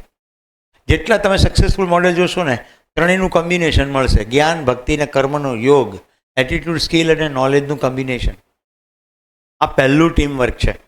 હવે બીજું ટીમવર્ક કયું? તો બધા ભેગા મળીને કામ કરે તો દરેકના એટીટ્યુડ, સ્કિલ, નોલેજ સેમ હોય કે અલગ અલગ હોય? બધાના સેમ ના હોય. તો બધાના એટીટ્યુડ, બધાના સ્કિલ ને બધાના નોલેજના કોમ્બિનેશનથી હવે ટીમ બનશે. એ આ 5 સ્ટ્રક્ચરમાં બેસશે. મને ચિત્રકામ આવડતું નથી ફોર એક્ઝામ્પલ, અને ગિરીશભાઈને ચિત્રકામ આવડે છે, પણ મને ચિત્ર બન્યું હોય તો એનું ફ્રેમવર્ક સરસ કરતા આવડે. તો અમારી બેયની સ્કિલનું કોમ્બિનેશન થાય તો એક પોસ્ટર દિવાલ ઉપર લાગી જાય. પણ હું એમ કહું કે ચિત્રમાં ભલીવાર નથી ને એ કે ફ્રેમમાં ભલીવાર નથી, તો ચિત્રય ના બને, ફ્રેમય ના બને, કશું દિવાલ પર રિઝલ્ટ પણ આવે નહીં. તો આ ખાલી સ્કિલની વાત કરી. એવી જ રીતે એટીટ્યુડ. હું આ ગમે ત્યારે ગમે તેની સાથે ગાઈ શકું, નાચી શકું. મારા પત્ની આવું બિલકુલ ના કરી શકે. મને શરૂમાં ટોકતા પણ ખરા. આ શું, તમે તમારું થોડું માન જાળવી રાખવું જોઈએ, તમારું સમાજમાં એક સ્થાન છે, તમે આવું શું હાવ નાના બાળક જેવું કરો. એટલે મેં કીધું ધન્યવાદ. પછી જ્યારે બહુ થયું ને, ગળા ઉપર પાણી આવી ગયું ને, એટલે મેં કીધું એકવાર સ્ટેજ ઉપર આવીને 2 મિનિટ બોલી જાઓ એટલે ખબર પડે. આમ કરવું જોઈએ ને તેમ ના કરવું જોઈએ. દરેક વખતે કે કરે છે. દરેકની સાથે કનેક્ટ થવા માટે માણસની જેમ વર્તાય, મશીનની જેમ ના વર્તાય. શિક્ષકે તો બાળક જ થઈ જવાનું છે. બાળક જિજ્ઞાસુ છે, શીખવા માટે છે, ઉત્સાહી છે, આનંદિત છે. શિક્ષક જ મૂર્જાયેલો હોય, એને શીખવામાં રસ જ ના હોય, એ હળવો ફૂલ ના હોય, એ વળી હું શીખવાડે ભાઈ? કોઈ ભારેખમ નહીં. ક્યારે એવું રાખવું નહીં કે મને વિષય આવડી ગયો છે. બાળકો પાસેથી શીખવાનું જ હોય. હળવા ફૂલ રહીએ, ઠીક છે. હવે નથી કહેતી, હવે કે બહુ સરસ કરો. વર્ષો જોયું ને, અને બધા સ્પેક્ટ્રમ જોયા પાછા. તમને આ બધું મારે કહેવાની જરૂર છે કે નહીં ખબર નહીં, પણ વાત નીકળી છે એટલે કહી દઉં. મેં સ્વામિનારાયણના સાધુઓને તાલીમ આપી છે, આખી ગુજરાતના જેલ અધિકારીઓને તાલીમ આપી, પોલીસ અધિકારીઓ 6 જિલ્લાના પોલીસ વડાઓને ઇન્ક્લુડિંગ બનાસકાંઠા અંબાજી દેવસ્થાનના ટ્રસ્ટીઓ પૂજારીઓને તાલીમ આપી છે. વિદ્યાર્થીઓ તો તમે જોયા કાલે મને આર્મીના જવાનોને તાલીમ આપી છે. ઇન્ટરનલ સિક્યુરિટી એજન્સી આપણા જે બધા કમાન્ડોઝને આ જે બધું કામ કરે છે ને એના એસપીઓને તાલીમ આપી છે. એક ઈચ્છા મારી હજી અધૂરી છે. મારે હિજડાઓ માટે ખાસ જીવન વિદ્યાની તાલીમ એટલે શિબિર કરવામાં રસ છે, કારણ કે એને લોકો માણસ તરીકે નથી ગણતા. તો તમે સ્પેક્ટ્રમ જુઓ તો ગૃહિણીઓ માટે સેપરેટ પ્રોગ્રામ કર્યા, પુરુષો માટે કર્યા, ભાઈઓ એટલે પતિ પત્ની સંબંધ ઉપર કર્યા, અરે સાસુઓ સંબંધ ઉપર પણ મારા પ્રોગ્રામ છે. રાઈટ, હમણાં વડીલોના વૃંદાવનમાં જાઓ, બધા રિટાયર્ડ. વૃદ્ધોના પ્રોગ્રામમાં જઈએ ને એટલે સૌથી પહેલાં શું જોવા મળે ખબર? આમ નિસ્તેજ, જીવનથી થાકેલા હારેલા. હવે ત્યાં હું એમ બેહું હું એમને બહુ ગમી ગયો છું. મને તમને નવાઈ લાગશે, મને પ્રેમપત્રો મળ્યા છે વૃદ્ધોના. એમાં અરવિંદ જોશીનો તો અદ્ભુત પત્રો આવે છે. એમની 92 વર્ષની વય છે, એ પોસ્ટકાર્ડ જ લખે અને પોસ્ટકાર્ડની જગ્યાનો કંઈ ઉપયોગ કરે, ક્રિએટિવિટીનો ઘન લાગે આપણને. આખું પોસ્ટકાર્ડ પહેલાં બ્લુ પેનમાં લખી નાખે, પછી વચ્ચે જે લીટીમ જગ્યા હોય ને એમાં રેડથી લખે, પછી છેડે છેડે તો થોડો ખાંચા ખૂંચા રહી જાય ને એમાં વળી ત્રીજો કલર પર્પલ કલરથી લખે. આખું પોસ્ટકાર્ડ 3 કલરમાં હોય અને એડ્રેસની જગ્યા બાદ કરતાં બધી જગ્યા ભરી કાઢે. લગભગ એક આખું અંતરદેશીય સમાઈને એટલી ટેક્સ્ટ પોસ્ટકાર્ડમાં કરે. મેં એકવાર એમને પૂછ્યું, કરવી કે તમે મસ્ત લખો છો પણ તમે આટલી બધી કંજૂસાઈ શું કરો? કંજૂસાઈ લાગે જ તમને? એમાં મને મોજ પડે છે કે કોઈ જગ્યા બાકી રહેવી ના જોઈએ અને વાતય કહેવાવી જોઈએ.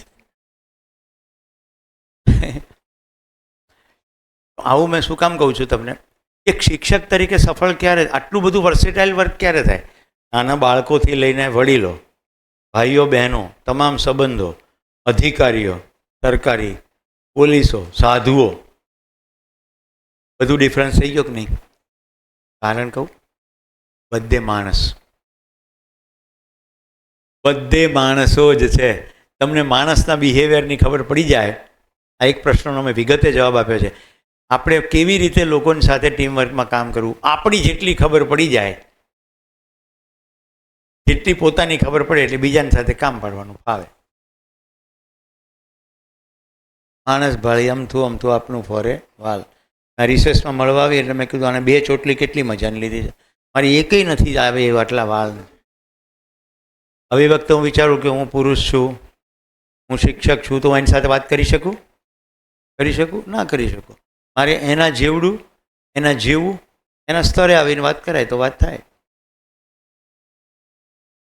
એ પણ એટલી જ એકાગ્રતાથી સાંભળી રહી છે.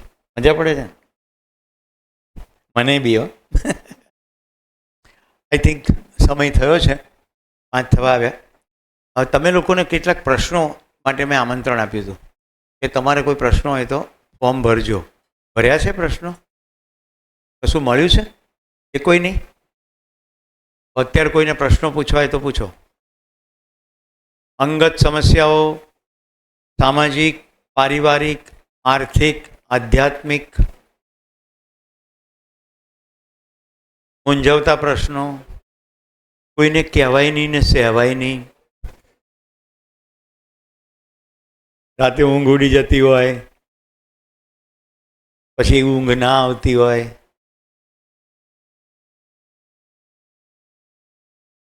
તમારા પરિવારના જ અહીંયા કોઈ જોડે બેઠા હોય ને એની હાજરીમાં ના કહેવાય એવું હોય.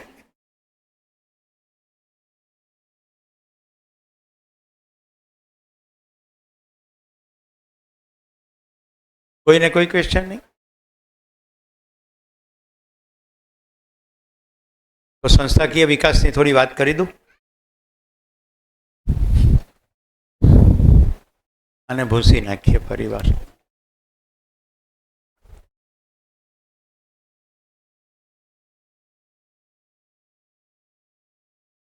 આપણે એક મહત્વનું કામ એન્જલ સ્કૂલમાં આવનારા દિવસોમાં કરવાનું મન છે મને.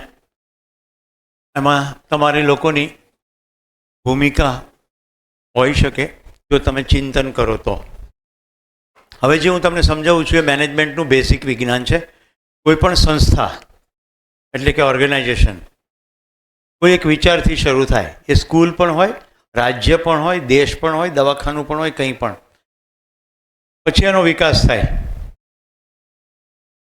આર્થિક વિકાસ થાય, સંખ્યાત્મક વિકાસ થાય, જોગ્રાફિકલ વિકાસ થાય. આ સમજાય છે ને આ બધા શબ્દો? નફો વધતો જાય, સંસ્થાની બ્રાન્ચો વધે, પ્રોડક્શન વધે, જેવી જેવી સંસ્થાઓ. કોઈ પ્રોડક્શન કરતું હોય, મુખવાસ ધંધો કરતું હોય તો પહેલાં 50 કિલો 100 કિલોથી શરૂ કરે, પછી ટન બંધ હોય, પછી દેશમાં 10 જગ્યાએ ફેક્ટરી હોય મુખવાસ બનાવવાની, એના જેવું. આમ વિકાસ થાય. એક તબક્કે વિકાસે પહોંચ્યા પછી સ્ટેગ્નન્સી આવી જાય, પછી સ્થિર થઈ જાય, એનાથી વધે નહીં. ધંધો ચાલે રાખે, ભાઈ રોજનું 5 ટન મુખવાસ બનાવે છે અને ધંધો ચાલે, પ્રોફિટ થાય. જો ધ્યાન ના રાખે તો આ ઓર્ગેનાઇઝેશન ધીમે ધીમે મરી જાય, શૂન્ય થઈ જાય. હવે એના થોડાક ઉદાહરણો આપું. સક્સેસફુલ બિઝનેસ કેમ બંધ થઈ જાય? એક બજાજ નામનું સ્કૂટર આવતું હતું. આમાં જે હંસુયાબેન છે કે જે વડીલ છે, ઉપાસનાબેન, રાઈટ? કદાચ તમારા પૈકી સતીશભાઈ, ગિરીશભાઈ બાળપણમાં જોયું હશે. એક એવું સ્કૂટર, રાઈટ? સુપરમાં તો તમારે નોંધાવવું પડતું હતું, ચેતક કહેવામાં તો વળી ડોલરમાં પેમેન્ટ કરતા ત્યારે મળતું. હા કે ના? 5-5 વર્ષનું વેઇટિંગ લાઈન હતી. ક્યાંય બજાજ સ્કૂટર દેખાય છે? એક એમ્બેસેડર નામની ગાડી હતી. કલેક્ટરો, પોલીસ અધિકારીઓ, રાષ્ટ્રપતિ સુદ્ધા એમ્બેસેડરમાં ચાલતા, એ ક્યાંય દેખાતી નથી. નોકિયા, કોઈક બોલ્યું નોકિયા બંધ થઈ ગયું. મોબાઈલ એટલે જ નોકિયા એવું કહેવાતું હતું, એ નથી. આવું કેમ થયું? બ્લેકબેરી ફોન, તમને મારી વાત કરી દઉં. મારી પાસે બ્લેકબેરી પર્લ હતો અને બરાક ઓબામા ચૂંટણીમાં ઊભા રહેલા. તો ટાઈમ્સ ઓફ ઇન્ડિયામાં હવે સમાચાર આવ્યા કે બરાક ઓબામા એવું કહે છે કે હું પ્રેસિડેન્ટ થઈશ ને તો એ બ્લેકબેરી પર્લ જ વાપરીશ. હું એ દિવસોમાં અંબુજા સિમેન્ટના પ્રોગ્રામ કરતો. હું બધાને કહેતો કે જો આપણી પાસે બી યાદ છે બ્લેકબેરી પર્લ, એની આ ફંક્શનાલિટી. મારે તો ટ્રેનિંગના ભાગરૂપે કહેવાનું આવે કે તમારી પાસે ટેકનોલોજીનો કેવી રીતે ઉપયોગ કરાય. પછી federal bureau of investigation, FBI એવું કહ્યું કે પ્રેસિડેન્શિયલ કેન્ડિડેટ તો મન પાવે એમ બખાડા કરતા હોય, પણ પ્રેસિડેન્ટ થાય પછી એની સિક્યુરિટી અમારા હાથમાં હોય, એટલે એ કંઈ ફોન રહેશે નહીં. હવે મને રસ પડી ગયો કે હવે શું થાય છે. અમારે ઘરે ટાઈમ્સ ઓફ ઇન્ડિયા આવે, પ્રેસિડેન્ટ થઈ ગયા અને એ સમાચાર આવ્યા કે એના ફોનની અંદર કંઈક ફિટિંગ કરવામાં આવ્યું, ફ્રિકવન્સીનું સેટિંગ, પણ ફોન તો એમણે એ જ વાપર્યો. ત્યારે મારી પાસે બ્લેકબેરીનો પર્લ નામનો ફોન હતો. ક્યાં છે? એ ઠોઠિયું ભંગારમાં જતું રહ્યું. એક સમયનો બેસ્ટ ફોન ગણાતો હતો એ ક્યાંય અસ્તિત્વમાં છે નહીં. સંસ્થા મરી જાય છે, ખબર પડી તમને? હવે કેમ મરી જાય છે? જેમ બાળક જન્મે, પુખ્ત વયનું થાય, થોડો સમય બુઢું રહે અને મરી જાય, એમ ઓર્ગેનાઇઝેશનો જન્મે, વિકસે અને મરી જાય. જો ઓર્ગેનાઇઝેશનને મરવા દેવું ના હોય અને ગ્રોથ કરવો હોય, જેમ કે ટાટા એક કંપનીથી શરૂ થઈ, અત્યારે 50 કંપનીઓ છે, ટાટા એમ્પાયર, રાઈટ? એકથી વધુ કંપનીઓ, મલ્ટિપલ બિઝનેસ, કેવી રીતે ગ્રો થાય? એને ગ્રો કરનારા 3 મહત્ત્વના ડાયમેન્શન છે: મિશન, વિઝન અને વેલ્યુઝ. મિશન એટલે હેતુ. હમણાં ટીમમાં આપણે હેતુ કીધું હતું. આખું ઓર્ગેનાઇઝેશન એક જ હેતુમાં કામ કરતું હોય એટલે મિશનમાં કામ કરે છે એમ કહેવાય. મિશન ખૂબ ચિંતનને અર્થે તાળવી લેવું પડે અને પ્રત્યેક સ્ટેક હોલ્ડર જે પણ ઇન્ફ્લુઅન્સ કરે બધા એ જ હેતુમાં હોય. આપણે સ્કૂલનો દાખલો લઈએ. તમારા વિદ્યાર્થીને તેજસ્વી બનાવવાની કોઈ મનમાં વ્યાખ્યા છે? જેવી તમારા મનમાં છે એવી જ વાલીના મનમાં હોવી જોઈએ, એવી જ વિદ્યાર્થીના મનમાં પણ હોવી જોઈએ. આ ત્રણેયમાં કોમન હોય તો સરખું થાય. તમારા મનમાં કંઈક હોય, વાલીના મનમાં કંઈક હોય, વિદ્યાર્થીના મનમાં કંઈક ત્રીજું હોય તો થાય નહીં. એટલે મિશન એક હોવું જોઈએ. પછી જવું છે ક્યાં? વિઝન. આ સ્કૂલમાંથી નીકળો બાળક 10 વર્ષ પછી આમ કરતો હશે એવું વિદ્યાર્થીને ખબર હોય, વાલીને ખબર હોય, સ્કૂલને ખબર હોય. આ એક વિદ્યાર્થીની વાત થઈ. એવું આખા સ્કૂલ માટે હોય કે આ સ્કૂલનું આટલું સમાજની અંદર પ્રદાન હશે, એ થયું વિઝન. અને ત્યાં પહોંચવા માટેની કેટલીક વેલ્યુઝ, મૂલ્યો, એટલે કે સંસ્થામાં સફાઈ, ફોર એક્ઝામ્પલ ક્લીનલીનેસ, પંક્ચ્યુઆલિટી, કોઈ ડિસિપ્લિનના ડાયમેન્શનો. હું અત્યારે વધારે એટલે કહેતો નથી કે તમારો બાયસ થઈ જાય. વેલ્યુઝ બધાય ભેગા મળીને નક્કી કરવાની થાય. આટલી વેલ્યુમાં આપણે કામ કરીશું તો પછી એ વેલ્યુને વળગી રહીએ, આટલું નક્કી થઈ જાય ને પછી સંસ્થાને ચલાવવા માટેની પોલિસીઓ નક્કી થાય. વિવિધ પ્રોગ્રામ ચાલે. મેં હમણાં તમને કહ્યું કે નિષ્ઠાબેનને ઠાકરને હું અહીંયા લઈ આવું. નિષ્ઠા, કૃષ્ણા અને અપેક્ષા, આકાંક્ષા. હું એમને બોલાવું ને ત્યારે આવું કહું कि अगर निष्ठा सही हो तो कृष्णा सामने से चल के आते हैं और आकांक्षा फलीभूत हो जाती है. કારણ કે દીકરીનું નામ આકાંક્ષા. હવે મેં તો તમને કીધું, તમે બધા રાજી થઈ ગયા, લઈ આવો. નિષ્ઠાબેનને અહીંયા આવવાનું કેમ મન થાય? એને આ ટચ કરે. તમારું જે મિશન છે એ જ મારું મિશન છે, એટલે આપણે એક જ મિશનવાળા છીએ, તો આવે.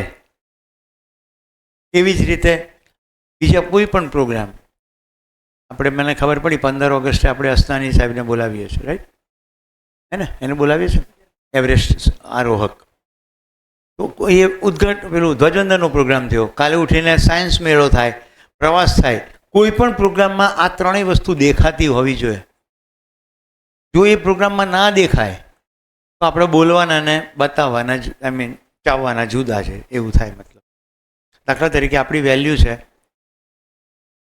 પંક્ચ્યુઆલિટી, સમયબદ્ધતા. આપણે નક્કી કર્યું આખી નિશાળે બધું સમયસર ચાલશે. હવે તમારો પ્રવાસનો દિવસ આવ્યો, વાલીઓને કીધું કે 8 વાગે બસ ઉપડી જશે અને 9:30 સુધી તો હજી બસ આવી જ નથી.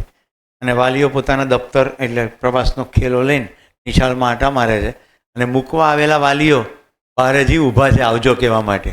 કેટલા વાગ્યાના? 7:30 વાગ્યાના. કારણ કે 8 વાગે ઉપડવાની હતી એટલે અડધો કલાક વહેલા બોલાવ્યા. હવે 9:30 સુધી બસ આવી નથી. તમે શિક્ષકો ત્યાં છો, વાલી આવીને પૂછે કેમ બસ આવી નથી? ખબર નહીં. એટલે સૌથી પહેલી ઇમ્પ્રેશન છે આ જેન જવાનું છે એને ખબર નથી, એને બસની ખબર નથી, એની આગળ શું ખબર હશે? આપણે કંઈ જવું નથી, હેર પાછો.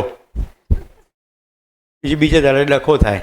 વાલી આવીને કે પૈસા ભર્યા જ પાછા લાવો, મારો છોકરો કાલ પ્રવાસમાં નથી ગયો. અહીંયા તો બસ બુક કરેલી હોય એટલે પૈસા તો આપી દીધા હોય, ખર્ચો તો થઈ જ ગયો છે. ખ્યાલ આવે છે ઇક્વેશનો કેવી રીતે બધા બગડી જાય છે એક જ વેલ્યુ સિસ્ટમને કારણે. પણ તમારી વેલ્યુ પંક્ચ્યુઆલિટીની સાથે સાથે લર્નિંગ છે. ફોર એક્ઝામ્પલ, લર્નિંગ, પ્રત્યેક ઘટનામાંથી શીખવાનું. જો લર્નિંગ વેલ્યુ હોય ને મારી જેવો હોય શિક્ષક તો શું કરે ખબર? 8 વાગે પ્રવાસ શરૂ થવાનો હતો ને, 8 વાગે ડોટ વિસલ વગડે બધા વિદ્યાર્થીઓ ભેગા થઈ જાય. આપણો પ્રવાસ હવે શરૂ થાય છે. આપણો બસનો પ્રવાસ તો પછી શરૂ થવાનો છે. સૌથી પહેલાં મનનો પ્રવાસ શરૂ કરીશું. આજે આપણે કબીરવડ જવાના છે. કેટલા લોકો કબીર વિશે જાણે છે? કોઈક જાણતું હોય, કોઈ ના જાણતું હોય.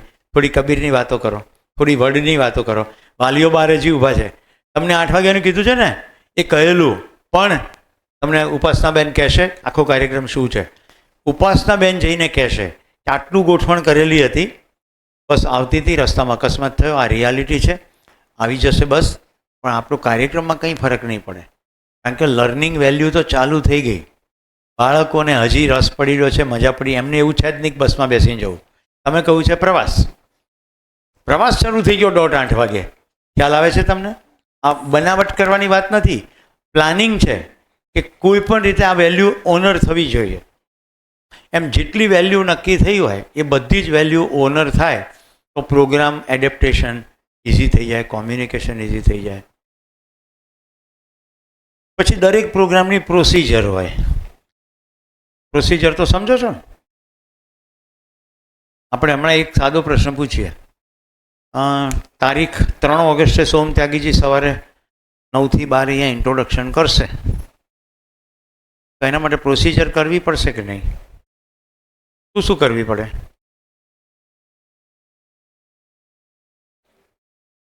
બોલો, કોઈક તો બોલો. બ્રોશર બનાવો. જો ગામમાંથી બહારના બોલાવવાના હોય તો બ્રોશર બનાવો અથવા વોટ્સએપથી માહિતી આપો.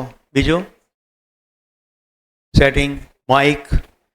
શિક્ષકને પૂછવું પડે બોર્ડ વાપરશો કે હા, બોર્ડ, પેન. ખરું કે નહીં? ટાઈમ 3 કલાકનું ઇન્ટ્રોડક્શન છે, વચ્ચે રિસેસ પાડવી છે કે કેમ પાડવી છે? તો પાણી છે કે ચાય? ચાય પણ આપવી છે. આ બધી જ પ્રોસેસ કરવી પડશે ને.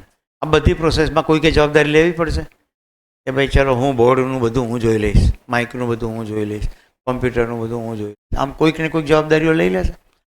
આ બધાનો પરસ્પર વિશ્વસનીય સંબંધ હશે તો પ્રોગ્રામ મસ્તીથી પતી જશે. નહીં તો ડખા. હવે કેવા ડખા ઓર્ગેનાઇઝેશનમાં થાય એના એક બે ઉદાહરણ આપું. હું હંમેશા મારું કોમ્પ્યુટર એની સાથે મારો પાવર કોડ એટલે સર્જ પ્રોટેક્ટર, મારી પાસે હાઈએસ્ટ ટેકનોલોજીના મશીન હોય તો ઇલેક્ટ્રિસિટી સરખી ના હોય તો ઉડાડી નાખે સર્કિટ, એટલે પેલું સર્જ પ્રોટેક્ટર આવું રાખવું. ટોરેન્ટ પાવર નામની કંપનીમાં મારો પ્રોગ્રામ, ઇલેક્ટ્રિસિટી કંપની. એટલે મેં કહ્યું કે તમારે અર્થિંગ છે ને, કારણ કે મારી પાસે ટેબ્લેટ પીસી છે, ટેબ્લેટ નહીં આ ટેબ્લેટ પીસી 2005, આમ સ્ક્રીન ગોળ ફરી જાય, હું લખું એ બધું બોર્ડ પર પ્રોજેક્ટ થાય. એટલે HR મેનેજર શું કહે, સાહેબ તમે શું વાત કરો છો, અમે ટોરેન્ટ પાવર ઇલેક્ટ્રિસિટી કંપની છીએ. ભાઈ મારી ફરજ છે તમને કહેવાની, મારી ટેકનોલોજીના પ્રમાણે મારા મશીનને સરખો પાવર મળવો જોઈએ, એટલે અર્થિંગવાળું કનેક્શન જોઈએ. પહોંચી ગયો પ્રોગ્રામના સમયે, કલાક પહેલાં જેવું ભરાયું તરત ફ્યુઝ ઉડી ગયો પેલા સર્જ પ્રોટેક્ટરનો. અર્થિંગ હતું નહીં. HR મેનેજરનો ચહેરો ઢળી ગયો, બધી શેખી હવામાં જતી રહી. અને કે હવે સર શું કરીશું? મેં કીધું હું જઈશ MDની રૂમમાં અને મસ્ત ગરમ ગરમ ચા નાસ્તો કરીશ, કારણ કે 1 કલાક છે, હું તો વહેલો આવ્યો છું અને હજી તો વાર છે. કરો તાકાત લગાડો, 1 કલાકમાં અર્થિંગ થઈ જવું જોઈએ રૂમમાં. થઈ ગયું, વાયરો ખેંચી લીધા. શું કરે? સેમિનાર હોલ તો રાતોરાત તો ફર્નિચર તૂટફૂટ ના થાય. આ હું તમને એટલા માટે કહું છું, એમ લાગે કે જે નહીં થાય નહીં જ હોય ત્યાં જ લોચા પડે.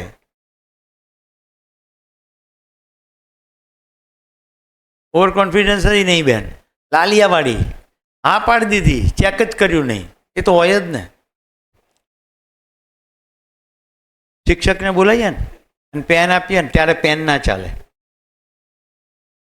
ગુજરાતીમાં એને કે દશેરાના દાડે ઘોડું દોડ્યું નહીં. પહેલાં દોડાયું જ દોડે ને, દશેરાના દાડે ક્યાંથી દોડે? બાંધી રાખ્યું હતું, દોડતું જ નહોતું. હમણાં ટાઉન હોલમાં સોમત્યાગીજીનો પ્રોગ્રામ, મારું ચેકલિસ્ટ ગયેલું, એ પ્રમાણે મેં કીધું હોય 3 કલાકનો પ્રોગ્રામ હોય ને, માઇકમાં ફ્રેશ બેટરી નાખવી પડે, એક ફ્લોમાં પ્રોગ્રામ ચાલતો હોય. હા થઈ જશે. હું પહેલી જ રોમાં બેઠો, બિલકુલ સોમભાઈની સામે મારું ધ્યાન અને અહીંયા માઇક સામે ધ્યાન અને હાથમાં મોબાઈલ. પેલા નરેશ પ્રજાપતિ દીવા સ્વપ્નવાળા એ પેલા માઇકવાળાની જોડે અંદર મેં મેસેજ કર્યો, હમણાં થોડીક જ મિનિટોની અંદર આ બેટરી જતી રહેશે, રેડી રહેજો. અને જતી રહી, પણ મેસેજ જતો રહેતો એટલે બીજું માઇક તૈયાર જ હતું, આ કાઢીને તરત પહેરાયું. આટલું એલર્ટનેસ ના રાખીએ પ્રોગ્રામ ડિસ્ટર્બ થાય. હવે સેક્રેટરીઓ, IAS IPS અધિકારીઓ આવીને બેઠેલા હોય, આપણે વાત કરીએ વ્યવસ્થા સંબંધની અને ત્યાં વ્યવસ્થા ના હોય તો તમે લગ્નના કાર્યક્રમોમાં જોજો, જ્યાં પીવાનું પાણીની જગ્યા હોય ને ત્યાં નીચે ખૂબ પાણી ભરાયું હોય. હા કે ના? ખૂબ બધું ગંદુ થયું હોય. પહેલેથી વિચાર જ નથી કરતા કે અહીંયા પાણી પડવાનું છે, તો પહેલેથી એનો વિચાર કરવો પડે કે અહીંયા ગંદુ ના થાય એના માટે શું કરીએ. આ બધું ટીમવર્ક પ્રોસિજરમાં આવે. ટીમવર્ક એટલે કે જેણે જવાબદારી લીધી એણે એની ઉપર પૂરું પ્રોસેસમાં ધ્યાન રાખવું પડે તો બધું થાય. રાઈટો? 5:15 થયા છે. ટીમવર્કની એક ફિલ્મ બતાડી દઉં, જેમાં તમને સુરેશ પટેલ થોડા યુવાન દેખાશે. આ અંબુજા સિમેન્ટ કંપનીને મારો કોઈ પ્રોગ્રામ બહુ ગમી ગયેલો, એટલે એમણે શું કર્યું, એમણે કહ્યું કે સુરેશભાઈ તમારું વિડીયોગ્રાફી કરીએ. હવે મને આવું બધું ફાવે નહીં, એટલે મેં કીધું 2-5 જણાને સામે ટ્રેનિંગમાં બેસાડો, એની સામે હું પરફોર્મ કરું અને તમે રેકોર્ડ થાય એટલું કરી લેજો. એટલે એ રીતનું આ ફિલ્મ છે. હથેળી દ્વારા એ વખતે આપણે એકબીજાનું અભિવાદન કરવા આ નમસ્કાર મુદ્રા. શ્રી સુરેશભાઈ પટેલ. મિત્રો નમસ્તે. પ્રાચીન સમયથી આપણે એકબીજાનું અભિવાદન કરવા આ નમસ્કાર મુદ્રાનો ઉપયોગ કરતા આવ્યા છીએ અને બધાએ એક શ્લોક પણ સાંભળ્યો હશે.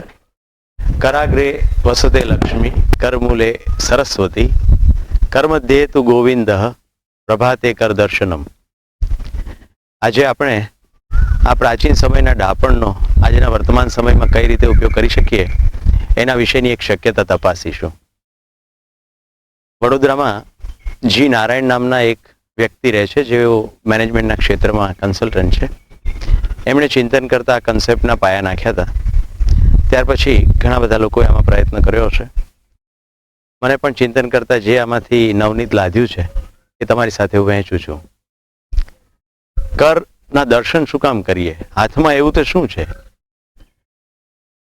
આપણને કોઈ પૂછે કે હાથની આંગળીઓ કેટલી, તો આપણે સામાન્ય રીતે કહીશું 5. આમ જોઈએ તો 5 આંગળીઓ છે, પણ અંગૂઠાનું કોઈ વિશેષ સ્થાન છે. બધી જ ભાષાઓમાં આંગળીઓ માટે અલગ અલગ નામો છે. અંગૂઠો હંમેશા અંગૂઠો છે. તો અંગૂઠાની એવી કોઈક વિશેષતા છે જે એને આંગળીઓથી જુદો પાડે છે.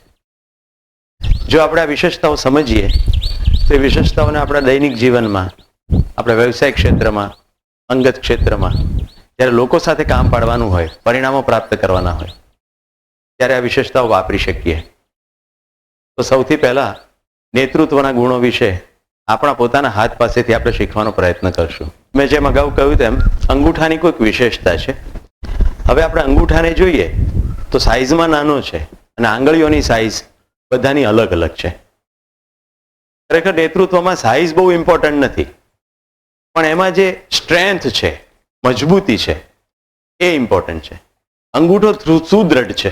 આંગળીઓના સંદર્ભમાં જોઈએ તો આંગળીઓને આપણે જોઈએ તો 3 વેઢાઓ છે, એટલે આંગળીઓમાં લવચિકતા વધારે છે. આ દેખીતી લવચિકતા છે, પણ હકીકતે જોઈએ તો આંગળીઓની લવચિકતા આનાથી વધારે નથી. જ્યારે અંગૂઠો હંમેશા બધી જ દિશાઓમાં આ લવચિકતા એટલે ફ્લેક્સિબિલિટી રાખી શકે છે. નેતૃત્વનો સૌથી પહેલો ગુણ છે કોઈ પણ પરિસ્થિતિની અંદર શું હું એડજસ્ટ થઈ શકું છું, અનુકૂળ થઈ શકું છું. આ ફ્લેક્સિબિલિટી મારી પાસે છે. બીજી મહત્વની વાત, આંગળીઓના જે 3 વેઢા છે એ ત્રણેય વેઢાઓમાં કોઈ એક ખાસ ખાસિયત છે. આપણે પહેલા વેઢાને અભિગમ કહી શકીએ, બીજા વેઢાને જ્ઞાન કહી શકીએ, ત્રીજા વેઢાને એની કાર્યશક્તિ કહી શકીએ. અંગ્રેજીમાં આને આપણે એટીટ્યુડ, નોલેજ અને સ્કિલ તરીકે ઓળખીએ છીએ. તો બધી જ આંગળીઓને 3 વેઢાઓ છે, એટલે દરેકે દરેક આંગળીઓના 3 વેઢાઓની સાથે જે તે વ્યક્તિની વિશેષતા, એના જે જ્ઞાન, કાર્ય અને લાગણીના સમન્વયમાં રહેલી છે તે જોડી શકીએ. અંગૂઠામાં 2 જ વેઢાઓ છે. પહેલો વેઢો પણ અભિગમનો છે, બીજો વેઢો પણ અભિગમનો છે. આપણે આશ્ચર્ય થશે કે અંગૂઠામાં 2 વેઢાઓ કેમ? અંગૂઠો નેતૃત્વનું સૂચક છે. નેતૃત્વ જેણે કરવાનું છે એને 2 વિશેષ અભિગમો રાખવાના છે. પહેલો અભિગમ છે લોકો પ્રત્યેનો. તમે જોઈ શકશો કે જ્યારે આખો હાથ સીધો હોય ત્યારે અંગૂઠો આંગળીઓને પણ જોવે છે અને સામેની દુનિયાને પણ જોવે છે. અભિગમ એટલે જ જ્યારે attitude. આંગળીઓની દ્રષ્ટિ માત્ર સામે છે. આંગળીઓ સામે જોવે છે અને પરિણામો પ્રાપ્ત કયા કરવાના છે તે જુએ છે. જ્યારે અંગૂઠો સામે પણ જોવે છે, આંગળીઓની સામે પણ જોવે છે. અર્થાત અંગૂઠાની પાસે 2 મુખ્ય અભિગમો છે. પહેલો અભિગમ છે એને જેની સાથે કામ પાડવાનું છે એ બધા જ લોકો પ્રત્યેનો પીપલ મેનેજમેન્ટ અથવા લોકોનું વ્યવસ્થાપન. લોકોની સાથે કઈ રીતે કામ પાડવું, સાથે સાથે પરિણામ પ્રાપ્ત કરવું. સામેની જે દ્રષ્ટિ છે એ પરિણામ તરફની દ્રષ્ટિ બતાવે છે. તો મિત્રો, જે અંગૂઠો છે એ નેતૃત્વના 2 અભિગમનું સૂચક છે. હવે જોઈ શકીએ કે અંગૂઠો દરેકે દરેક આંગળીના દરેક ભાગને સ્પર્શી શકે છે. આંગળીઓ સ્વતંત્ર એવો પ્રયત્ન કરવા જશે તો નહીં થઈ શકે, પણ અંગૂઠો એ કરી શકશે. અર્થાત પ્રત્યેક લીડરે દરેક ટીમ મેમ્બરના નોલેજ સ્કિલ એટીટ્યુડનું એસેસમેન્ટ અથવા અન્વેષણ કરવું જોઈએ. એને ખબર હોવી જોઈએ કે એના સભ્યોમાં કયા પ્રકારની કુશળતાઓ રહેલી છે. એટલું જ નહીં, જીવનના બધા ક્ષેત્રોમાં સભ્યો કામ કરતા હોય છે. આગળનું ક્ષેત્ર આપણે જો વ્યવસાયિક ગણીએ, પાછળનું આધ્યાત્મિક ગણી શકીએ, સાઈડનું સોશિયલ ગણી શકીએ અને એક તરફની સાઈડનું પર્સનલ ગણી શકીએ. તો પર્સનલ, પ્રોફેશનલ, સોશિયલ, સ્પિરિચ્યુઅલ અર્થાત અંગત, વ્યવસાયિક, સામાજિક અને આધ્યાત્મિક 4 ક્ષેત્રમાં ટીમ મેમ્બર શું કરી રહ્યો છે, એની અભિરુચિઓ કેવી છે, એના પ્રશ્નો કયા છે, એને લીડરને સભાનતા હોવી જોઈએ. આંગળીઓ સ્વતંત્ર રીતે ટીમ મેમ્બર એકબીજાના આવા અન્વેષણ કરી શકશે નહીં, પણ અંગૂઠો આ કરી શકશે. અંગૂઠો જેટલું આ વિશેષ સારી રીતે એને સુપેરે કરશે એટલું સારું કામ લઈ શકશે. મિત્રો, આપણે કરદર્શનમાં આગળ ચાલીએ. દરેક આંગળીની એક વિશેષતા છે. આ પહેલી આંગળી છે એ દાખલા તરીકે મારો નંબર પહેલો, ક્યારેય પણ પોતાનો અગ્રતાક્રમ નક્કી કરવો હોય ત્યારે આ આંગળી વપરાય. કોઈકનો દોષ શોધવો હોય, કહેવો હોય આ તારો વાંક છે, આ તે કર્યું, તારી ભૂલ છે, આ આંગળી દોષદર્શક તરીકે વપરાતી હોય છે. આ જ્યારે બહુ કામ કરવા માટે દોષ શોધવાનું અને સારા ગુણો જોવાનું બંધ કરે ત્યારે આખી ટીમને તકલીફ થાય. આખી ટીમના પ્રોટેક્શન માટે લીડરે આંગળી સાથે મળવું જોઈએ. હવે જુઓ કે જે દોષદર્શક આંગળી છે એ એકલી મુશ્કેલીઓ ઊભી કરી શકે છે, પણ જો લીડર એની સાથે ભળી જાય તો આ પરફેક્શન, સંપૂર્ણતાનું ચિહ્ન બને છે. આ બીજી આંગળી જેને વિશેષ નોલેજ, સ્કિલના એટીટ્યુડ છે. કાર્યશક્તિ, જ્ઞાન શક્તિ, ઉર્મિ શક્તિ વિશેષ છે. આ બધા કરતા વિશેષ છે, પણ એનું કામ સામાન્ય રીતે રગડવું, ચોપડવું, દબાવવું, આવા પ્રકારનું સુધિંગ, અનુકૂલન કરવાના કામમાં હોય છે. એટલે રખે એવું માનતા કે આની ક્ષમતા ઓછી છે. આની ક્ષમતા વિશેષ છે એવી લીડરને ખબર છે. કેરમનું સ્ટ્રાઇક કરવું હોય, લખોટીથી રમવું હોય, કોઈ પણ વસ્તુ દૂર ફેંકવી હોય તો સૌથી વધારે ઇમ્પેક્ટ ને ફોર્સ આ આંગળીમાંથી આવી શકશે. આ લીડર એના ફોર્સનો ઉપયોગ કરી શકે છે. આ ત્રીજી આંગળી જે છે, જે સામાન્ય રીતે શંકુનું તિલક કરવું, ક્યાંય પણ કશું સારી વીંટી પહેરવાની હોય તો આપણે આ આંગળીમાં પહેરીએ છીએ. મતલબ કે આખી ટીમની વતી જનસંપર્કનું, પબ્લિક રિલેશનશીપનું કામ આ કરે છે. હવે આ આંગળી જો બધી જ વખતે લોકોને હળ્યામળા કરતી હોય અને માનપાન ને હારતોરામાં રહેતી હોય તો એનો અહમ વધી જાય. લીડર એની સાથે મળે ત્યારે સમર્પણનો એક ભાવ ઉત્પન્ન થાય છે. મિત્રો, આ આંગળી બધે વખાણમાં, તિલક કરવા, હાર પહેરવા હંમેશા તત્પર હોય છે, પણ એનો મુખ્ય ટેકો છે એની ટીમ છે. જો એની ટીમ ડાઉન થઈ જાય તો આંગળી સરખી ઊભી થવાય સક્ષમ નથી. કોશિશ કરજો, એ આંગળી ઊંચી નહીં થઈ શકે. અંગૂઠો અને બાકીની 3 આંગળીઓ એકલી જો આવી ઊભી રીતે નહીં થાય. સંકોચાયેલી હશે તો આ આંગળી પોતે સ્વતંત્ર ઊભી પણ થઈ શકતી નથી. એટલે એનામાં વખાણ કરવાની ક્ષમતા છે જ્યારે પરિણામો છે ત્યારે. જ્યારે પરિણામો નથી તો આંગળી પોતે એની પોતાની બધી ક્ષમતા ગુમાવી બેસે છે. આ ચોથી આંગળી આપણે શાળાકીય જીવનમાં પરમિશન માંગવા વાપરી છે. હવે આમ જોઈએ તો પરમિશન લે તો ગમે તે કામની પરમિશન લઈ શકે, કામો સારા ખોટા પણ થઈ શકે. કામ કરનાર આ બધી આંગળીઓ છે, પરમિશન લેનાર આ એક જ આંગળી છે. લીડર જ્યારે એની સાથે મળે ત્યારે બાકીની 3 આંગળીઓ ભૂલ થઈ હોય તો પોતાની રિસ્પોન્સિબિલિટી લેવા તૈયાર થઈ શકે છે. આમ લીડર દરેકે ટીમ મેમ્બરની ક્ષમતાઓ અને સાથે સાથે મર્યાદાઓ એ બધાને ઓળખી શકે છે, કારણ કે લીડર દરેક ટીમ મેમ્બરને સંપૂર્ણ રીતે સમજી શકે છે. આ દરેક મેમ્બરથી સ્વતંત્ર રીતે શક્ય નથી. હંમેશા ક્યારેય કશું પણ કામ કરીએ આપણે તો ટેરવાઓનો વિશેષ ઉપયોગ કરીએ છીએ. આપણે શ્લોકમાં કહ્યું છે, કરાગ્રે વસતે લક્ષ્મી. આપણે પૈસા આવી રીતે ગણીએ છીએ, પણ ખરેખર જોઈએ તો ખાલી ગણવાની ક્રિયા અહીંયાથી થાય છે. એનું જે ફાઉન્ડેશન છે તે અહીંયા છે. કરમૂલે સરસ્વતી કહ્યું છે. આ આંગળીઓ ભલે એક્ટિવ ઉપરથી દેખાય પણ ફાઉન્ડેશન અહીંયા છે. તો જે જ્ઞાન છે, સરસ્વતી એ જ્ઞાનનું પ્રતીક છે. આપણે બુદ્ધિપૂર્વક નિર્ણય લેવાનો છે કે આપણે કયા કામો કરવા છે. પૈસા ગણવાના છે તો એ પૈસા નૈતિકતાના છે ખરા, એ સાચા રસ્તે આવ્યા છે. આપણે જે કંઈ કામો કરીએ છીએ એની પાછળ સમગ્ર હ્યુમેનિટી, માનવતા, આપણે જે સંસ્થામાં કામ કરીએ છીએ એનું હિત સમાયેલું છે. આ વિચાર મૂળમાંથી કરવાનો છે. શ્લોકની અંદર વચ્ચે શબ્દ છે કર્મધ્યે તું ગોવિંદ, મધ્ય ભાગમાં. એટલે એક તરફ લક્ષ્મીની વાત કરીએ, એક તરફ સરસ્વતીની વાત કરીએ તો આખી ક્રિયાશક્તિ ગોવિંદ, પાલન શક્તિ, આ બધી જ શક્તિઓ ગોવિંદ અથવા વિષ્ણુના સ્વરૂપમાં આપણે કલ્પીએ છીએ. તો આ બેલેન્સનું કામ ગોવિંદનું છે. એટલે આખા હાથમાં આપણે 3 વસ્તુનો અદ્ભુત સમન્વય કરીએ છીએ. આખી ટીમ જ્યારે સાથે ઊભી રહે અને લીડર પણ સાથે હોય, એનો નેતા સાથે હોય, ત્યારે એ જે કાર્યને જોઈ રહ્યા છે એ કાર્ય માટે અભય પ્રાપ્ત થાય છે. જે સંસ્થા માટે ટીમ કામ કરે છે એ સંસ્થાને પણ અભય છે. આ વરદાન અથવા અભયદાન માટેનું આ સૂચક સિમ્બોલ છે. ઇંગ્લિશમાં કહીએ તો ડોન્ટ વરી, ગુજરાતીમાં કહીએ તો ચિંતા ના કરશો. આ ચોક્કસ સરસ રીતે કામ થશે. આની આ ટીમ જ્યારે કોઈ કામને હાથ ઉપર લે, કામને તો અભય મળે છે, કામ સાથે સંકળાયેલા તમામ લોકોને પ્રોટેક્શન, કવર પણ મળે છે, રક્ષાત્મકતા પણ મળે છે. આની આ ટીમ સાથે કામ કરતી જાય તો એની ક્ષમતા વધતી જાય છે. એમાં વિશેષ પ્રાપ્ત કરવાની ક્ષમતા, વધારે જ્ઞાન, વધારે કુશળતા, વધારે ઉર્મિઓ, વધારે રિસોર્સિસ. તો નમ્રતા ક્ષમતા વધારે છે. સાથે કામ કરવાનું, બીજા માટે રક્ષણદાયી છે, પોતાના માટે ક્ષમતાદાયી છે. ટીમ આખી સાથે હોય છે તો કોઈ પણ પ્રકારની ચેલેન્જીસ લેવા તત્પર હોય છે. આપણે આવો કહેવા માટે હંમેશા આમ કહીએ છીએ. જ્યારે કોઈને જાઓ કહેવું હોય તો આમ કહીએ છીએ. ટીમ જ્યારે ડિસઇન્ટિગ્રેટ થઈ જાય છે, છૂટી પડી જાય છે, ત્યારે ચેલેન્જીસ લેવાની ના પાડે છે. પણ જ્યારે ભેગી હોય છે ત્યારે ઓલવેઝ ચેલેન્જ સ્વીકારે છે. ટીમ જ્યારે સાથે કામ કરશે તો જ્યારે પણ માણસો સાથે કામ કરે ત્યારે હંમેશા મિસ્ટેક્સ એટલે ભૂલો થવી એ હંમેશા સંભવિત બાબત છે. તો રિસ્પોન્સિબિલિટી કોણ લેશે? જ્યારે પણ ભૂલો થશે ત્યારે લીડર હંમેશા પોતાના ટીમ મેમ્બરને પ્રોટેક્ટ કરશે અને રિસ્પોન્સિબિલિટી માટે હંમેશા આગળ વધશે. આ નેતૃત્વની એક વિશેષ બાબતો છે.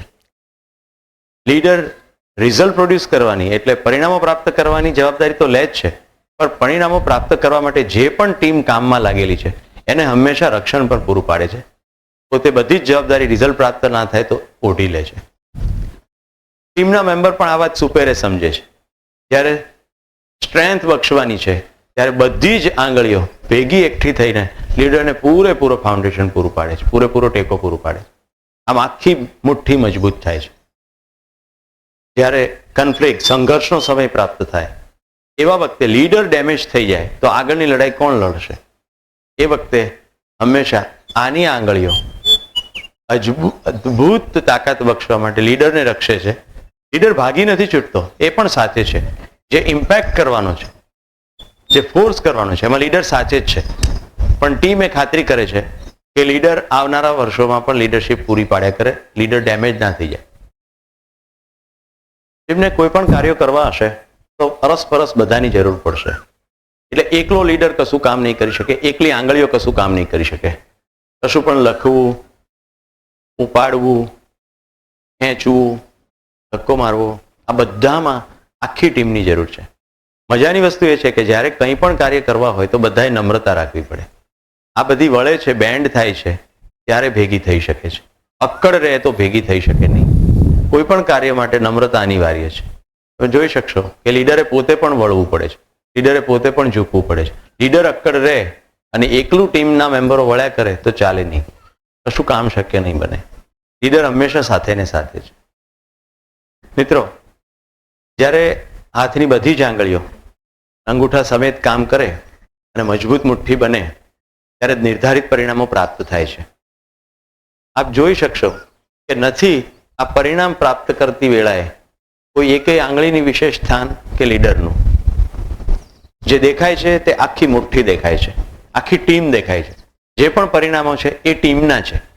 આપણને ક્રિકેટ વખતે સામાન્ય રીતે બેટ્સમેનની પ્રશંસા કરવાની ટેવ પડી ગઈ છે, પણ જ્યારે સામે હરીફ ટીમની સાથે રમતી વેળાએ આપણા ટીમના સભ્યો સારી રીતે વિકેટ કીપિંગ ના કરે કે ફિલ્ડિંગ ના કરે તો ટીમ જીતી શકતી નથી. ભલે સમાજ લીડરની પ્રશંસા કરે, પણ આપણે સંસ્થામાં ધ્યાન રાખવાનું છે કે આપણે જે ટીમ કામ કરી રહી છે એ ટીમની પ્રશંસા કરવાની છે.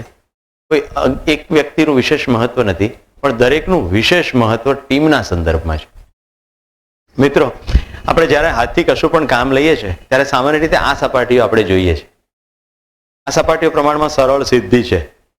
આનાથી ક્યારેય કોઈને એવું માનવા પ્રેરાય કે આ ટીમ પાસેથી તો ગમે તે કરાવી શકાશે, પણ હકીકતે એવું નથી. ટીમને પોતાની રક્ષણાત્મક વ્યવસ્થા પણ છે. આના હાથનો આખો પાછળનો ભાગ જોઈએ તો આ જે ચામડીનો ભાગ છે, આ ચામડી મૃદુ છે. સરળ તો છે જ, પણ મૃદુ છે પ્રમાણમાં. આ ચામડી પ્રમાણમાં થોડી વૃક્ષ છે, રોજબરોજના કામો કરતા ઘસાઈ નહીં જાય. જ્યારે આ મૃદુ ચામડી છે એ ઘસાઈ શકે છે, પણ સાથે સાથે રક્ષણની પણ વ્યવસ્થા છે. કોઈ રખેને એમ માને કે આ ટીમ મેમ્બરો નમ્ર છે એટલે ઢીલા છે, આવું નથી. આ નોર છે, આ જે નખ છે, એ જ્યારે રક્ષણની સ્થિતિ ઊભી થશે, આખી ટીમના રક્ષણની વાત આવશે ત્યારે નોર કામ કરશે. દરેકે દરેક ટીમ મેમ્બરની પાસે નખ છે, પણ દેખાડવાના નથી. પોતાની રક્ષણાત્મક વ્યવસ્થાને આગળ ધરવાની નથી, પોતાના પરિણામદાયી ક્ષમતાને આગળ ધરવાની છે. જ્યારે રક્ષણની સ્થિતિ ઊભી થશે ત્યારે જ એને આગળ ધરવાની છે. ધન્યવાદ.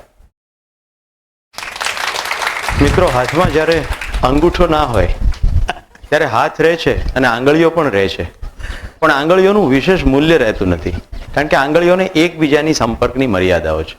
આંગળીઓ એકબીજાને વિશેષ રીતે ના તો સ્પર્શી શકે છે ના સમજી શકે છે.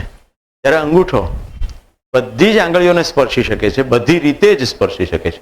એટલું જ નહીં, બે આંગળીઓની વચ્ચેનું જે જોડતું ડાયમેન્શન છે એને પણ સ્પર્શી શકે છે. સ્વતંત્ર રીતે કામ કરતી આંગળીઓના જૂથને એક ટીમમાં ફેરવવું, ગ્રુપ કન્વર્ઝન ઇન્ટુ ટીમ, એ કામ અંગૂઠો હોય ત્યારે થઈ શકે છે. એટલે અંગૂઠો ના હોય તો આંગળીઓનું અસ્તિત્વ છે ખરું, પણ એ પાવરફુલ અસ્તિત્વ નથી. મિત્રો, બધાને એકલવ્ય અને ગુરુદ્રોણની વાર્તા ખબર હશે. ગુરુદ્રોણના પ્રત્યક્ષ માર્ગદર્શન વિના એકલવ્ય જાતે સ્વયં ચિંતન કરીને, પુરુષાર્થ કરીને, પ્રેક્ટિસ કરીને એક સબળ બાણાવળી બન્યો. ગુરુદ્રોણને ખબર પડી ત્યારે પોતાના પ્રિય શિષ્યના રક્ષણ માટે એ એકલવ્ય પાસે આવ્યા. બધાને યાદ હશે, એકલવ્ય પાસે એમણે આખો હાથ નથી માગ્યો, માત્ર અંગૂઠો માગ્યો. કારણ કે દ્રોણને ખબર હતી કે અંગૂઠો છીનવાઈ જાય પછી આંગળીઓનું કોઈ વિશેષ મહત્વ રહેતું નથી. ટીમમાંથી જ્યારે લીડર જતો રહે અથવા લીડર પોતાની ક્ષમતા પુરવાર ન કરે ત્યારે ટીમ હોય છતાં પણ પરિણામ પ્રાપ્ત કરી શકશે નહીં. એટલે લીડરનું હોવું કોઈ પણ ટીમની સફળતા માટે અનિવાર્ય છે. ટીમના પ્રત્યેક સભ્યએ આ ધ્યાન રાખવાનું છે કે અંગૂઠાના અસ્તિત્વ સાથે એમનું ટીમ મેમ્બર તરીકેનું અસ્તિત્વ જોડાયેલું છે. એમનું સ્વતંત્ર આંગળી તરીકેનું અસ્તિત્વ તો હંમેશા છે, પણ જ્યારે ટીમ મેમ્બર તરીકેના અસ્તિત્વનો પ્રશ્ન આવે ત્યારે હંમેશા અંગૂઠાના સંદર્ભમાં જ છે. આમ ટીમ હંમેશા અંગૂઠાની સાથે રહીને એક સબળ ટીમ તરીકે કામ કરી શકે. મિત્રો, જ્યારે ટીમ સાથે કામ કરતી હોય, લીડર સક્ષમ ને સબળ હોય ત્યાં સુધી તો બધું બરાબર, પણ લીડર જો ડાઉન થઈ જાય, લીડર પોતાના પરફોર્મન્સમાં ઢીલો પડે તો ઓટોમેટિક બધી જ આંગળીઓ જેમ અંગૂઠો ઢીલો પડે તેમ ઢીલી પડશે. એટલું જ નહીં, મજાની વાત તો એ બને છે કે એકલી આંગળીને પોતાને સ્વતંત્ર ઊભા રહેતા પણ, સરખું ઊભા રહેતા પણ તકલીફ પડે, પણ જો લીડર સબળ હોય તો બધા ઇરાક સ્ટ્રેટ ઊભા રહી શકશે. લીડરની સ્ટ્રેન્થ દરેકે દરેક ટીમ મેમ્બરમાં સ્ટ્રેન્થ પૂરી પાડી શકે એવી હોય છે. આપણે એ જોયું કે ટીમ સાથે મળીને કામ કરે. હવે ટીમ જ્યારે સાથે મળીને કામ કરતી હોય ત્યારે કામ કરતી વેળાએ ક્યારેક અંતર સંઘર્ષ પણ થાય. આ સંઘર્ષ વખતે જો કે અગાઉ જેમ જોયું તેમ પોતાના હાથમાં કોઈ સાધનો છે, ક્ષમતાઓ છે, એ સાથે છે એટલે છે. જો એ સંઘર્ષને કારણે જુદા પડવા લાગે તો હાથમાં પકડેલી જેમ કોઈ પણ વસ્તુ આંગળીઓ ખુલ્લી થવાથી વચ્ચેથી સરી પડશે, તેમ હાથમાં આવેલી તકો, સંસાધનો, મટીરિયલ્સ આ બધું સરી પડશે. એટલે આખી ટીમ માટે જે પ્રાપ્ત છે એ ભેગા છે તો જ પ્રાપ્ત છે, જો છૂટા છે તો એ પ્રાપ્ત નથી. આપણે ગુજરાતીમાં સરસ કહેવત છે, જે હાથમાં તે સાથમાં. એટલે જે હાથમાં છે, અપના હાથ જગન્નાથ, જે હાથમાં છે તે જ બધું બહાર દુનિયામાં છે. મિત્રો, આપણે જોયું કે માત્ર હાથની આંગળીઓ ઉપર, અંગૂઠા ઉપર વિશેષ દ્રષ્ટિપાત કરીને ચિંતન કરીએ તો નેતૃત્વના બધા જ ગુણો આપણે કેળવી શકીએ. સારાંશ રૂપે કહીએ તો આપણે ખૂબ નમ્ર થવાનું છે, આપણી આસપાસના તમામ લોકોની કાળજી લેવાની છે, દ્રષ્ટિ હંમેશા લોકો તરફ અને સાથે સાથે પરિણામ તરફ રાખવાની છે. જ્યારે જવાબદારી સ્વીકારવાની આવે ત્યારે ક્યારેય પાછા પડવાનું નથી. પોતાના સભ્યોના રક્ષણની પણ જવાબદારી અને પરિણામ પ્રાપ્ત કરવાની પણ જવાબદારી. આવું જો કરવામાં આવે તો ટીમ હંમેશા તમને પ્રોટેક્ટ કરશે અને જે પરિણામો પ્રાપ્ત કરવા માંગ્યો છે તે કરી શકશો. ધન્યવાદ. નમસ્તે. So this was creative thinking way to teach leadership and team building. આવું પગ ઉપર પણ કર્યું છે. આ જે મૂળ લેખક જી નારાયણ એને મને 5 પોઈન્ટ આપ્યા હતા, પછી હું બેસી ગયો. બધું જ લેવું હોય શું કરાય, પછી બધું જ ફૂરી આવ્યું, એમાંથી આ બની ગયું. ઇઝી લીડરશિપની નોટ નહીં, ટીમ બિલ્ડિંગની નોટ નહીં, આ વિડીયો આપી દો, પૂરું. પહેલાં તો ક્લાસમાં બધું કરતો, પછી મને એમ થયું કે આ ગળું બચાવવા માટે ફિલ્મ સારી છે. તો મિત્રો, આખો દિવસ આપણે ટીમવર્કમાં જ આજે કામ કર્યું. જો તમને અત્યારે તૃપ્તિ હોય તો મેં મારો રોલ અદા કર્યો શિક્ષક તરીકેનો, ક્લાસને લીડ કરવાનો. તમે સમજવામાં કુસ્તી કરી હશે, બપોરે ગોષ્ઠીમાં સાથે મળ્યા હશો, કોઈ પણ ટીમવર્ક જ છે. મને તો ખૂબ મજા આવી. તમને કેમ રહ્યું? હે? મજા આવી, પણ કાલથી કરીશું કશું જ નહીં હો.